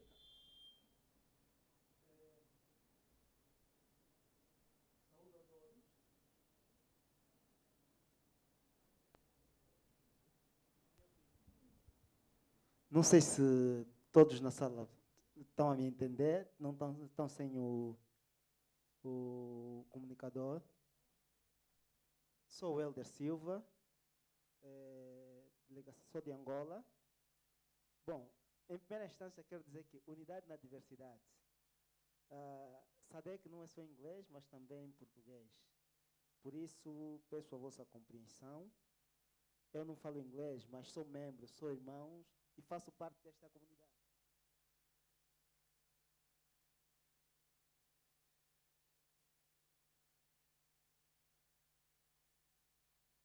A SADC, por esta iniciativa e por se juntar à Universidade de Ruanda, ou melhor, à Universidade de Botswana, para que pudéssemos falar sobre a empregabilidade, é um assunto que deve estar na pauta de todos os governos e que não só afeta diretamente a nós, enquanto jovens, e somos nós os jovens que, em primeira instância, devemos mostrar o interesse, devemos mostrar a vontade e, sobretudo, procurar pressionar o governo, pressionar as instituições para que hajam melhorias na questão da empregabilidade.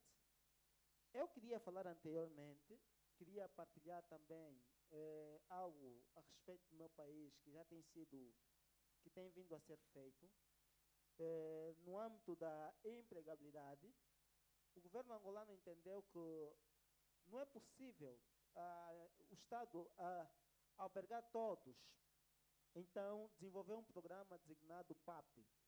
O PAP é um programa que visa incentivar o empreendedorismo, em que o jovem, sem muitas questões burocráticas, se inscreve através da plataforma digital, é selecionado para uma formação e ele é atribuído kits de formação profissional, kits para iniciar o seu negócio e, por sua vez, desenvolver uma atividade. Para além do kit, eles dão uma disponibilidade financeira de 300.000 kwanzas.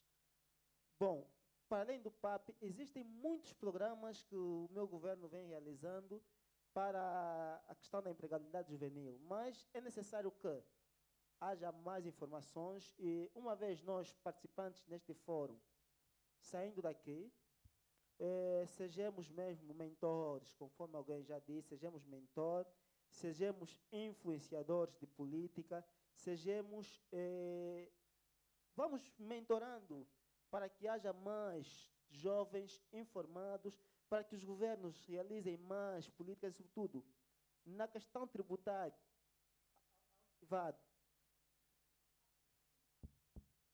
zelarem pela questão tributária, incentivos fiscais para iniciativas empreendedoras de jovem. É necessário que haja incentivos fiscais sérios e de longo prazo. E aí vamos ver por quê. Porque nós, os jovens, quando temos uma iniciativa, procuramos realizá-la. Nós, sem experiência, ao entrar no mercado do empreendedorismo, poderemos ter alguns precalços. Mas é importante que hajam incentivos fiscais, hajam programas concretos e, acima de tudo, no campo do ensino, que haja uma uniformização de ensino a nível da nossa comunidade. O que eu aprendo na Universidade de Botswana seja quase semelhante. Pode não ser tudo tal e qual, mas haja semelhança o que eu vou aprender na Universidade de Luanda, na Universidade de Agostinho Neto, ou em uma outra universidade de um outro país a nível da nossa comunidade. E, sobretudo, ontem também falei com relação a isso, unirmos a educação formal e a educação informal, porque a África tem características próprias, a África tem modelos próprios que muitas das vezes nós ignoramos. Seguimos muitos modelos ocidentais e acabamos por nos perder. Então é necessário que, na comunidade, o jovem que está na comunidade sinta o efeito dos programas e, acima de tudo, sinta-se motivado para que continue, para que realize a sua atividade. E, sobretudo, temos que ensinar os nossos jovens de que, por que muitos vão para o Estado? Porque esperam que chegar na velhice ter uma reforma. Ensinarmos as instituições, ensinarmos as pessoas de que eu próprio posso garantir a minha reforma. A questão da profissionalização ou a questão de permitir que em algumas atividades informais tenham acesso à segurança social. Se eu sou vendedor ambulante, por exemplo, só tenho que ter a capacidade, tenho que ter direito também de ir para a segurança social, mesmo na minha atividade garantir o meu futuro. É necessário que haja unidade na diversidade, tudo da SADC. E, acima de tudo, nada para os jovens sem os jovens. Muito obrigado.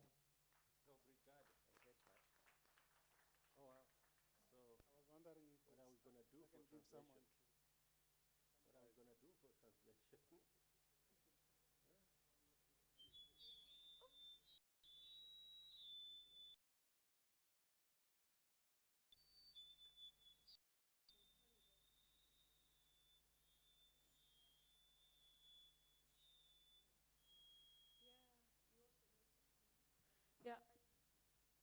Of course, I did not get like everything. Just a few notes. The translation was really, really fast. He mentioned something to do with information. He said that some of us who are in here today, the youth that are in here today, we should go and share the information that we were sharing here with others that are back in our different countries. All of us should be mentors and influencers. Issues of taxation, he said something to do with, he said the taxation should be something enticing. There was also something to do with our education system in different countries. He said that we should standardize education. Right. For example, the things that we are teaching in Botswana should be close. Let's say jobs in it. He said most of the people are waking up, prefer to work in the government than becoming entrepreneurs. Simply packages. I think that's for those comments. Those are well received, but so our task now, if we're going to do something about this, it has to be, we have to package it, and that's our task for now. Yes, please. Dr. Anthony, you had your hand up. I would like to ask us, all of us here, to be brief. We are running out of time. Yeah, by way of next steps, what is your... Yeah, no, thank you very much. I mean, a very interesting examples here. So what probably we need to do is to see how best we can domesticate some of the lessons learned in our own countries. Right. I think we represent our countries, so I think it would go in vain if we just leave it to just us. When we go back, we need to, one, domesticate. Then second thing, I don't know whether it's possible to have more like a digital platform where some of these good examples can be showcased for cross-learning. Right, right. So a digital platform. Thank you. A regional digital platform where everybody's interacting across the Please, boundary. I will take the mic. You mentioned the technical working group has already been said. You asked who does what and what needs to be done for us to be able to understand who does what, so that at the end of the day we can be able to design an implementation plan and have different sections. If we know what needs to be done and who does what within different sections, and then we have deliverables and implementation plan. Thank you. Hi everyone once more. I think we need to start also with what we have. I guess everyone is already doing something great that can be a motivation to others. More often than not, we start with what needs to be done external to what we are already doing. So how do let's create a platform where we can share what we are already doing and then build from that, because I think from then on we'll identify potential collaborators amongst ourselves if we can know what we are each doing. Right, right. No, thank you so much. It still goes to the same platform. And right. Yes, sir, you had your hand up.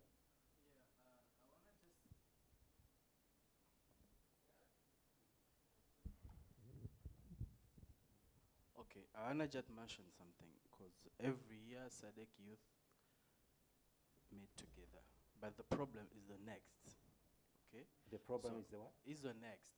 When we turn back home, there is nothing else. That it's possible, SADC and their partners to know how they can mobilize a fund and finance all action plan for youth in SADC, each country. Because the Minister of Youth in Botswana mentioned that they're still thinking to organize an entrepreneurship youth forum.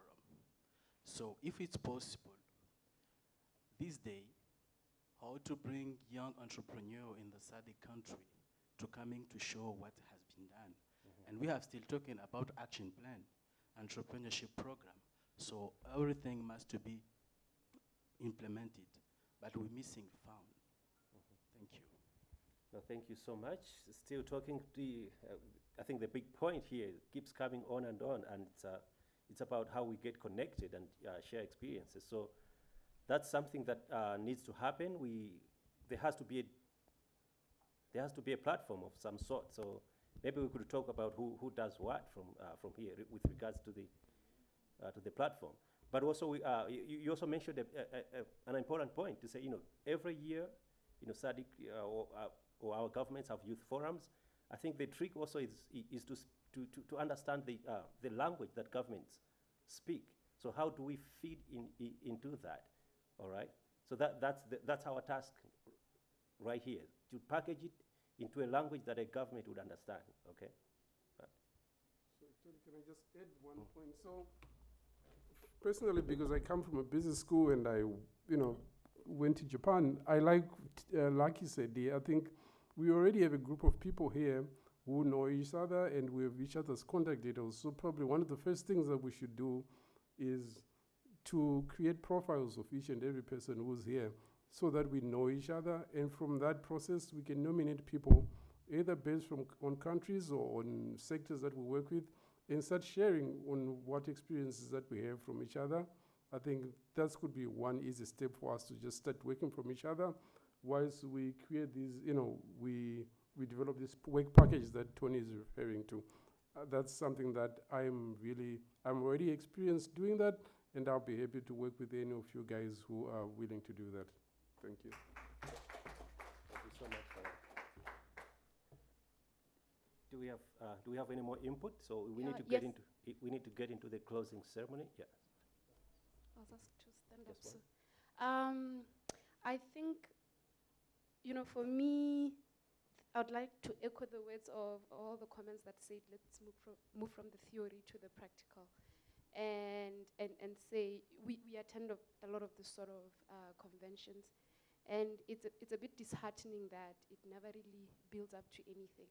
So yesterday I challenged Dr. Leps, I don't know if he's still here, to say, I'm convening Africa in September here in Botswana, young African entrepreneurs, business leaders, policymakers, various delegates who are influential in Africa. We are now rolling out the AFCFTA, and we want to see youth participation now that we've acknowledged that Africa has the youngest population in the world, and that is why we are very steadfast in ensuring that we actively engage youth.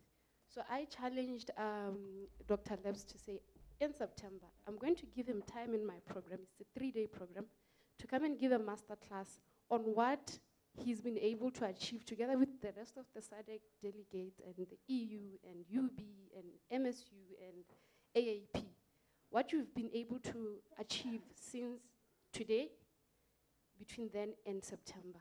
And we want to be able to see the practicalities of it. And the reason why I'm putting this challenge on the table is because, you know, we take time and intellect and resource to come here to share our experiences and our solutions. But the most disheartening of it all is that it just stays on the desk, you know, and we need to see what's going to happen practically from what we've been able to develop here. I would further present, not necessarily present, volunteer my time to the lecturers in the room. I'm an entrepreneurship development and a person and a social innovator and a real estate practitioner. I am more than happy to volunteer my time for guest lectures. If you'd like me to come and speak to your students to give them practical experiences and practical things that they can apply to the theory that they're learning in the universities. So please engage our time and our services. We are always happy to volunteer our time. I'm not saying pay me for anything. I'm saying call me. Okay. I'm happy to volunteer my time. Call me if you want to implement everything that we've put together here. I'm happy to volunteer my time. But what I don't want is for us to disperse here after 2 days of talking the way we've talked, and then nothing comes of it. So please, let's get things done. Let's just be able to say as Africans, proudly, we've been able to achieve something out of this sort of discussions. Right. Thank you. Right. No, thank you so much. I mean, whatever. I mean, I don't have anything to say to add to that, you know, because that's a very insightful closing remark. So we want to be accountable to each other, right? So I think this, everybody's suggesting a platform. I think they are right. This is the first step where we can say, you know, this is the group that we had. This is our platform. These are the resolutions that we made in Botswana, and this we wrote our reports. We engaged so and so. These are the outcomes. Then we'll take it from there. So we are accountable to each other. We are accountable to the people that we represent. So I think we should leave at that for now. Then we can go into the opening ceremony. I mean the closing ceremony. Thank you very much. We are running out of time. We are way behind the schedule. But a quick announcement. Collection of your DSA for those who are traveling from outside Botswana. The daily stipend allowance. There's an office, the one that you are getting your PCR test. Just before lunch, there should be someone there by the office. Before you go to your lunch, please pass through that office. And after lunch, there is a trip or a tour to the Botswana Innovation Hub, where we are going to see at least an example of an incubation hub. I'm sure they're waiting for us. And before I call on my director to give us remarks, I would like to call upon Clara Kamlomo to come and give us a thank you note, just to wrap the day today. Thank you, Clara. Round of applause, please.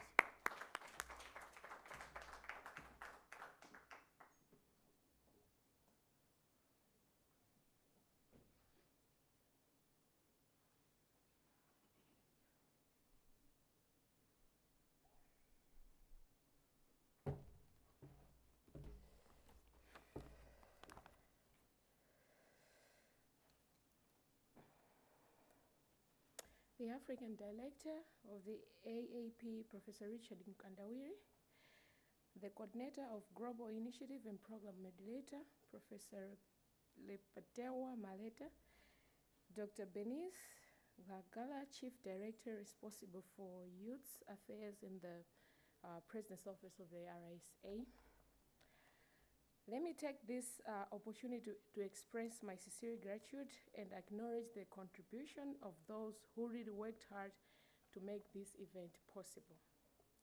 On behalf of all the youths in the SADC region, I would like to extend my heartfelt thanks to the guest of honor and everybody here present for sparing your precious time from your busy schedules just to grace this meeting. Today, these past 2 days, we had an opportunity to share our thoughts and network as youths on issues to do with youth empowerment through employment and entrepreneurship development. This will surely encourage us in our future endeavors. Just to assure you that it is possible for us to achieve the purpose of this meeting, which is youth empowerment through employment in SADC region, I am one of the youths in Africa who has created jobs for so many people through my organization, Amazing Bee Project. At Amazing Bee Projects, we provide youth and other interested people in improved horticultural skills and agribusiness entrepreneurial skills. With zero funding, my efforts and my entrepreneurship skills provides permanent job, housing, utilities to 3 families, 5 to 10 temporary workers every week, and we have over 30 people in every farming season. We are now into beekeeping and honey processing, piggery, mushroom production, just to mention a few. We have trained over 5,000 youths using our online trainings, and we have more people who have benefited from our hands-on farm trainings. This only is an assurance that your efforts to be here today was not in vain. Be assured that you have got a lot of Claras in Malawi. You've got a lot of Claras in the SADC region, and you are sitting together with a lot of Claras here today. In Africa, in the SADC region, we have very energetic population, and these are the youths between the age of 15 to 35 who constitute about 35% of the estimated population of 274 million. If we are to promote each and every SADC youth as defined by this data is as defined by the African Youth Charter, If we are to support each and every youth, it means we are going to create about 95.9 million jobs by simply supporting a youth. However, I would like to stress the following points. I know most of the things have already been talked about, and is revolving around what we're discussing, but I would like to stress on the following.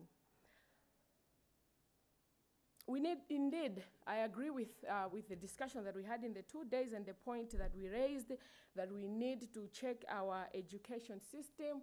We need to invite those people who are practically doing what they learned, and they're practically doing it on the ground. They have to be present in those classes. I think we need to have an entrepreneurship module in every program that each and every person is doing. For example, if I'm doing agriculture, we need to have entrepreneurship in that particular program that you are doing, so that each and every person, when we are leaving school, we should already be equipped with true survival skills. We need to change the mindset that we have. There, I just wanted to add how. We need to make stories of successful young entrepreneurs available on local and international platforms. For example, I'll give an example of what we do in our countries when you're hit with disaster, the COVID-19.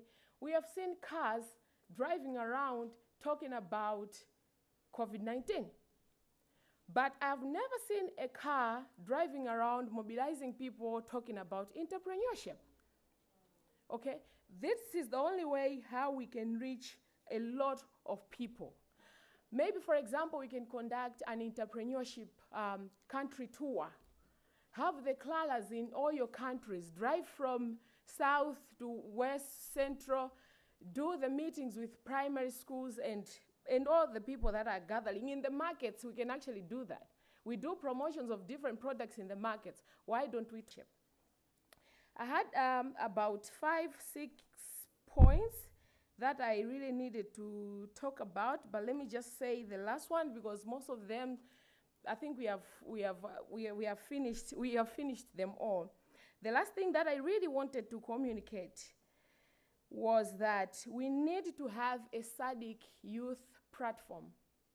This can be an organization or an office under SADC whereby we can simply walk in as youth.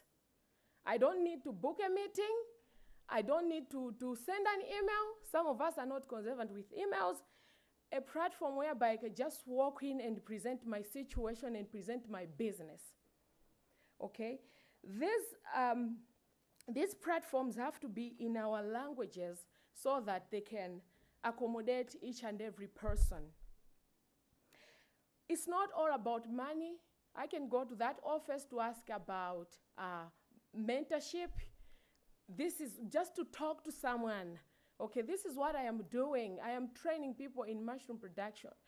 What do I need to do? We really have to have that platform which is readily available for us to use. The very, very last thing. Today's youth are very creative that they have turned the vote of thanks into now, a bigger presentation. The very last thing that I would love to see from this meeting is the action, as you have already said. That's why I'm going to stress it. We keep on having meetings and meetings and meetings, and we don't see where all the efforts have gone. So we really need action. We really need to implement everything that was discussed here. Having said this, with these few words, I thank you all once again for your presence here and your attention. Zikomo kwambiri, kiare boha, asante sana, merci beaucoup. Thank you.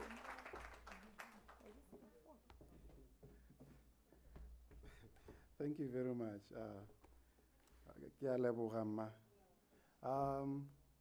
Before I call on, I think it's time for me to call on my director, the director of AAP, Professor Mkandawire, to come and give us the last word and the closing remarks.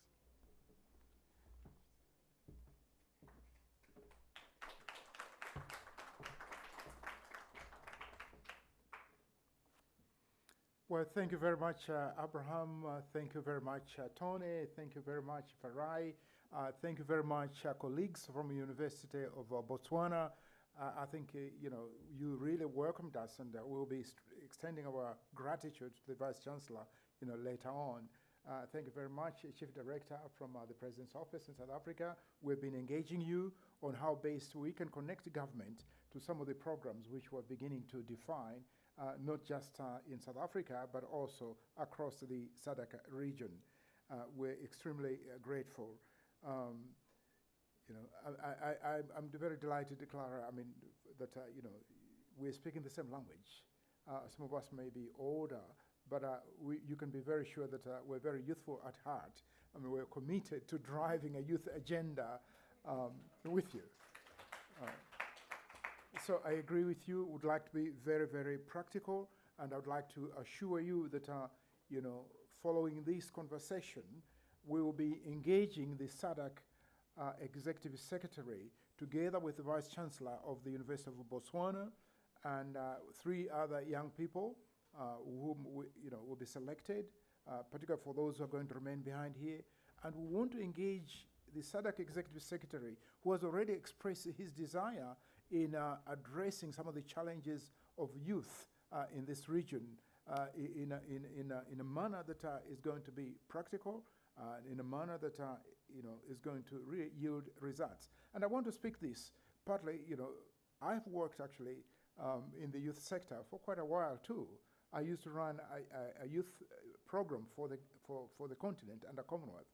I used to be the Africa Director for Commonwealth Programs a long time ago. There's actually one of my former students here from Mauritius, and also, one of our other former students, Afria from Botswana. And also, I actually worked with Dr. Bernice when we set up an institute for youth studies before she went to the presidency. So I have actually worked in that space, and I'm delighted that I would like to repackage the information which has been generated from here in a very youth-friendly manner to the Executive Secretary. So clearly, I think what is emerging here is that we have a coalition of the willing partners to really advance the youth agenda. We're hearing from USAID, we're hearing from European Union, we're hearing from a number of players, particular donors, who are very keen to join efforts with us. Again, I'm talking, us as youth. They're ready to join hands with us to really move towards, defining some very practical interventions. Again, speaking from the university perspective or research institutes, it's very clear that there are major gaps in understanding the youth ecosystem, and clearly we need to really get a better sense, including documentation of some of the successful stories, the beautiful stories which are coming out of this dialogue. Do we really know, what is happening, and are we sharing those successful stories? So those success stories will need to be shared. Will need to be shared at the SADC level, and indeed shared maybe at a platform, which is actually being suggested here. So that's a very clear, straightforward, I think, recommendation. But more fundamentally, we want to make sure that we bring to the attention of SADC some very concrete recommendations which SADC can take on as SADC. These issues is about really knocking hard on the doors of these colleagues of ours. Again, I worked at the Pan-African level. I worked with NEPAD for a number of years as well. So I understand fully what it takes to really convince these leaders. So that, I think we need to take it up, in a manner that they'll begin to listen and say, yes, we need to attend to this constituency, which is very important for this, continent. One of them, of course, obviously, is the idea of establishing or supporting business incubation hubs at the SADC level. And again, this is where we're talking to colleagues in government like Dr. Bernice here. We're talking to other governments across the region. And it'll be important that the colleagues who are gathered here, particularly from youth ministries, really begin to push for universities helping us to really set up these incubation hubs in communities within the university itself, and provide the necessary support to young men and women who are really moving in this space for entrepreneurship development. But beyond that, I think we've also heard that there's need for digitalization probably of some incubation hubs. This digitalization could be indeed part of a SADC, a sort of digitalized incubation hub or incubation hubs, including, of course, maybe the establishment of those centers of excellence, which we have actually spoken to. But more fundamentally, I think we should really be pushing SADC to set up a youth fund, because one of the greatest challenges is financing of these enterprises. So we should actually go out there to ask for funding for youth enterprises. But equally important, with your permission, I think we need to set up a SADC prize for youth innovators. Extremely important. There's no reason whatsoever why SADC cannot mobilize the necessary resources to set up such a fund. I sit on the Motsepe and Milken Foundation judges who are looking into prizes for innovation. There's no reason why SADC cannot go to our billionaires within the region in Africa, even global billionaires, and say, we as SADC would like to set up a fund that will motivate young people to invest in their enterprises. So I think we should really push SADC to really set up that fund. Again, we have actually colleagues here who are quite capable of conceptualizing on how such a fund, would look like. But more fundamentally, what I'm hearing again from the voices of young people here, and I think all of us, is being a little disruptive, because that's what we are. We need one disruptive thinking from institutions of higher learning. What is new? How do we really shake the thinking of this region? How do we change the thinking of our leaders to think differently? That requires, disruptive thinking, just like disruptive technology. Let's begin to think out of the box and push for those issues which are, our leaders have never thought about. And that's why I think this idea of continuing with the dialogue becomes important. But when we say continue with the dialogue, it means dialogue with those leaders. Indeed, I'm delighted that South Africa is actually mobilizing youth from across the continent to have a dialogue, a continental dialogue. But I think what I'm hearing also is that there's need for continuity of the dialogue in the SADC region, and indeed dovetailing it to the country level, and dovetailing it probably even to the, provincial levels, or indeed maybe community level. These dialogues are important because, one, we need to constantly remind the leaders, we need to constantly remind, authorities that are, not all is well, in the youth space. And therefore, that dialogue is important because, if you really don't knock on the doors of these people, they'll ignore you. But dialogue actually, challenges them to issues that are of fundamental concern to all of us. So I'm very hopeful, therefore, that we will actually, probably, present to the SADC Executive Secretary that this dialogue needs to continue, but at the same time, would like it to dovetail to the, various, countries, but also maybe even at the community level. Again, mine is really just to express, my appreciation, I think, to all of you as colleagues, because I believe this was a beautifully orchestrated dialogue.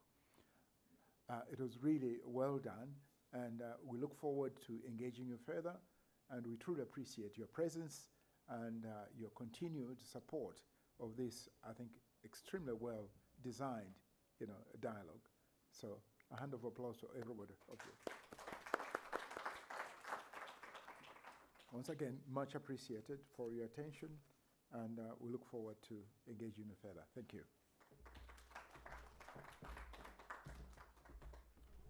Thank you very much, Prof.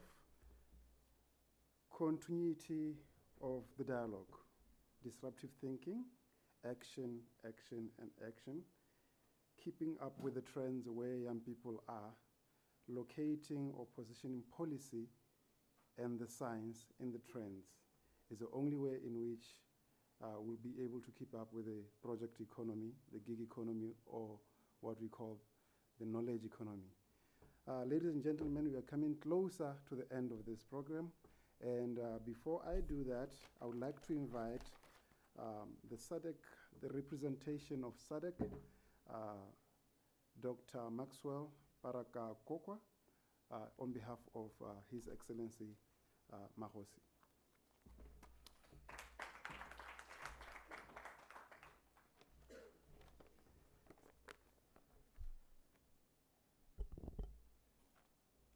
I can remove this, yeah? I will try.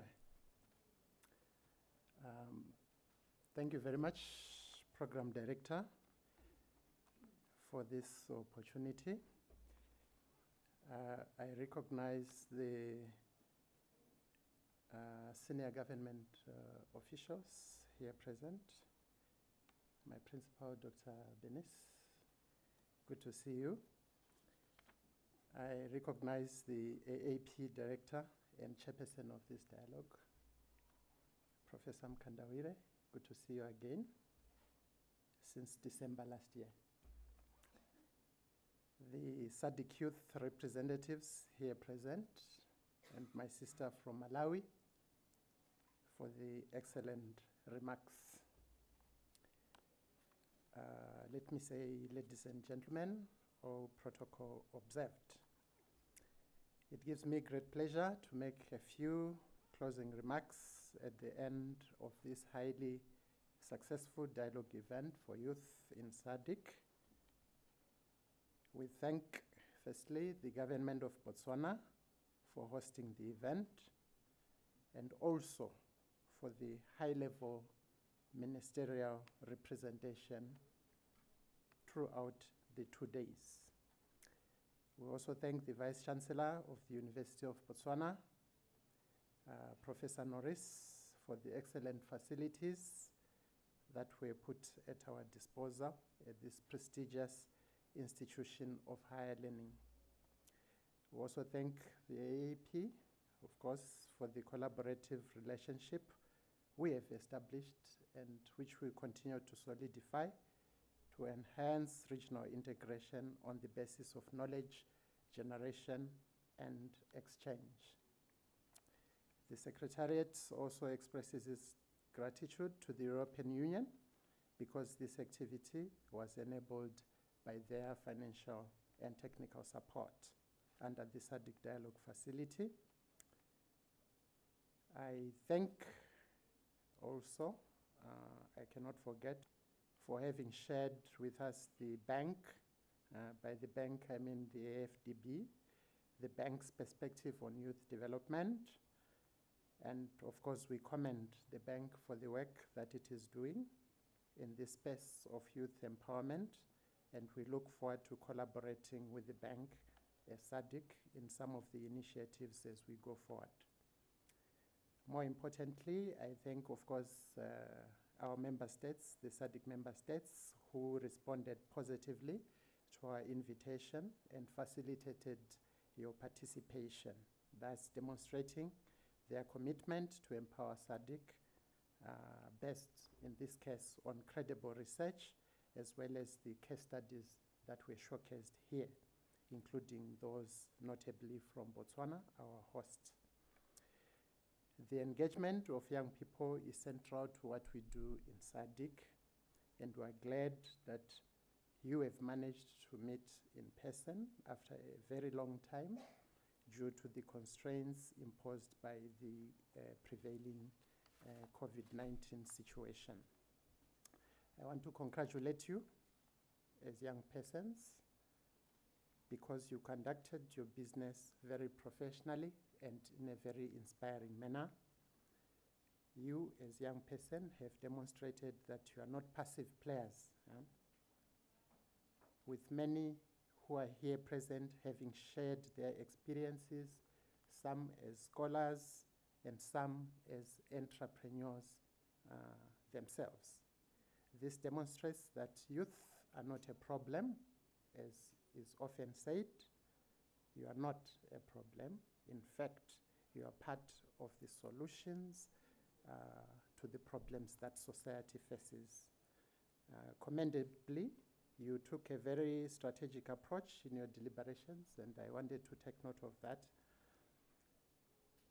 You didn't just deal specifically with the issues of employment and entrepreneurship, but you managed to talk broadly. You raised issues about access to land, issues about value chains, issues about trade, issues about the AFCTA, issues about skills development, of course. You touched on the SADC Qualifications framework. You even talked about the continental framework itself. You talked about the knowledge economy. You talked about many things. And this was notable and important, showing that the solutions for youth empowerment need us to have a broad mindset, need us to take action across the board. And this sits very well with what we call the Regional Indicative Strategic Development Plan, which is the RISDEP. Currently, as you know, the member states are implementing the RISDEP 2020 to 2030. And within that framework, youth is a cross-cutting issue. I know many of you don't like the word cross-cutting or mainstreaming, but this is being done deliberately, not to push away youth issues, but to better integrate them in everything that SADC does. And within this RISDEP, the main pillars, if I may say, cross-cut a number of issues. The foundation of peace, security, and governance, you have youth there. The pillar of industrial development and market integration, you have youth there. Infrastructure development, youth are big in that. Social and human capital development, of course, youth are big in that. Now, what we promise to do, because of the high quality deliberations and the high quality resolutions that you have come up with, we promise to take these resolutions forward. We promise to table them before the decision-making structures in SADC. It is not that you won't be there. You will be there also. Because you are already key players, especially within the youth platform through the vehicle of what we call the SADC Youth Forum. We know there's a lot that still has to be done to capacitate that platform. We cannot run away from it. We need it, but it cannot operate within the framework that it has today. And therefore, we have to strengthen it. And that's one of the key takeaways that I saw coming from here. When the slide was shown earlier, it talked of the youth councils at national level, but I think we can improve that, that line to also include the regional framework or the regional SADC Youth Forum, because it is very important. You were talking about things of learning exchange or shared experiences, or you called it peer learning. I think that's the word that you used. That becomes a very important vehicle for you to come together and to learn from one another. Some of your member states have very well-functioning youth councils. Some do not. That platform can help you to learn from others and see what you can best do in your countries. So this process of institutionalizing the SADC Youth Forum, at least so that it has its own secretariat, manned by young people, not people like me with gray hair and gray beard. No. But a forum that works on the basis of youth themselves driving the platform. I think that is important, and that's one commitment that we are taking, or that we are giving to the young people at this stage, that will make this happen together with yourselves. A couple of issues before I close. I know we have to close. I'm not too sure if we did share that we are running a call for scholarships for young people. How many of you are aware of this? The deadline is 30 April for 5 young people from the region. I think I will, it's very easy. I have something on WhatsApp, and I will share with the organizers, whoever is managing the WhatsApp platform, for them to distribute to all of you, so that you can learn of this and see if you are eligible. This is the first time that we are doing this, and I think just consider the offer. Perhaps you can be one of the successful ones. We also do internships at SADC, short-term internships of about 6 months. We have only started this process in the last year or so. We commit to intensify action in this regard, so that we can have more young people being attached as interns to SADC, so that you can be learning about regional integration and also contributing while you are still young, when you have all the energy, as we have seen in the last 2 days. So these are some of the commitments that we hope can be included in the outcome document, and we'll be very happy, Professor, to work with you in the coming few hours and tomorrow as well, as we engage further to see how best to take these outcomes forward. So let me close and congratulate you once again for the productive engagement. you will make a difference, because I can see the capacity is there, the interest is there. There was a talk about, I've forgotten what you call it, the mindset. I have no doubt that the mindset is right, both individually and collectively. As long as we can continue at this level, many things will totally be possible. This is not the end. This is just but one of the additional steps as we collectively determine our future as a region. With these remarks, Program Director, thank you. I know you have been anxious to see me end. Let me just wish those traveling to different countries safe journeys. We part so that we can meet again, and I look forward to seeing you in the near future. Thank you very much.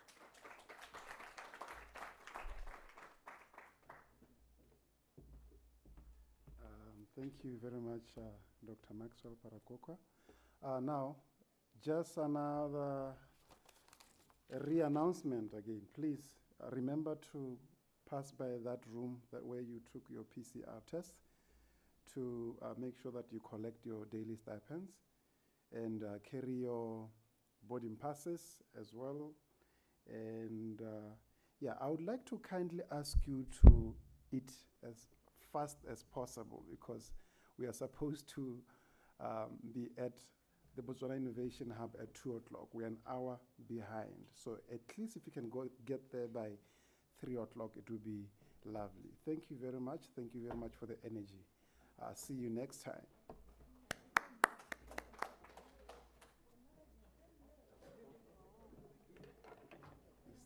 I think this is still Elo's. All right. Yes, sir. Oh, this is Kainis.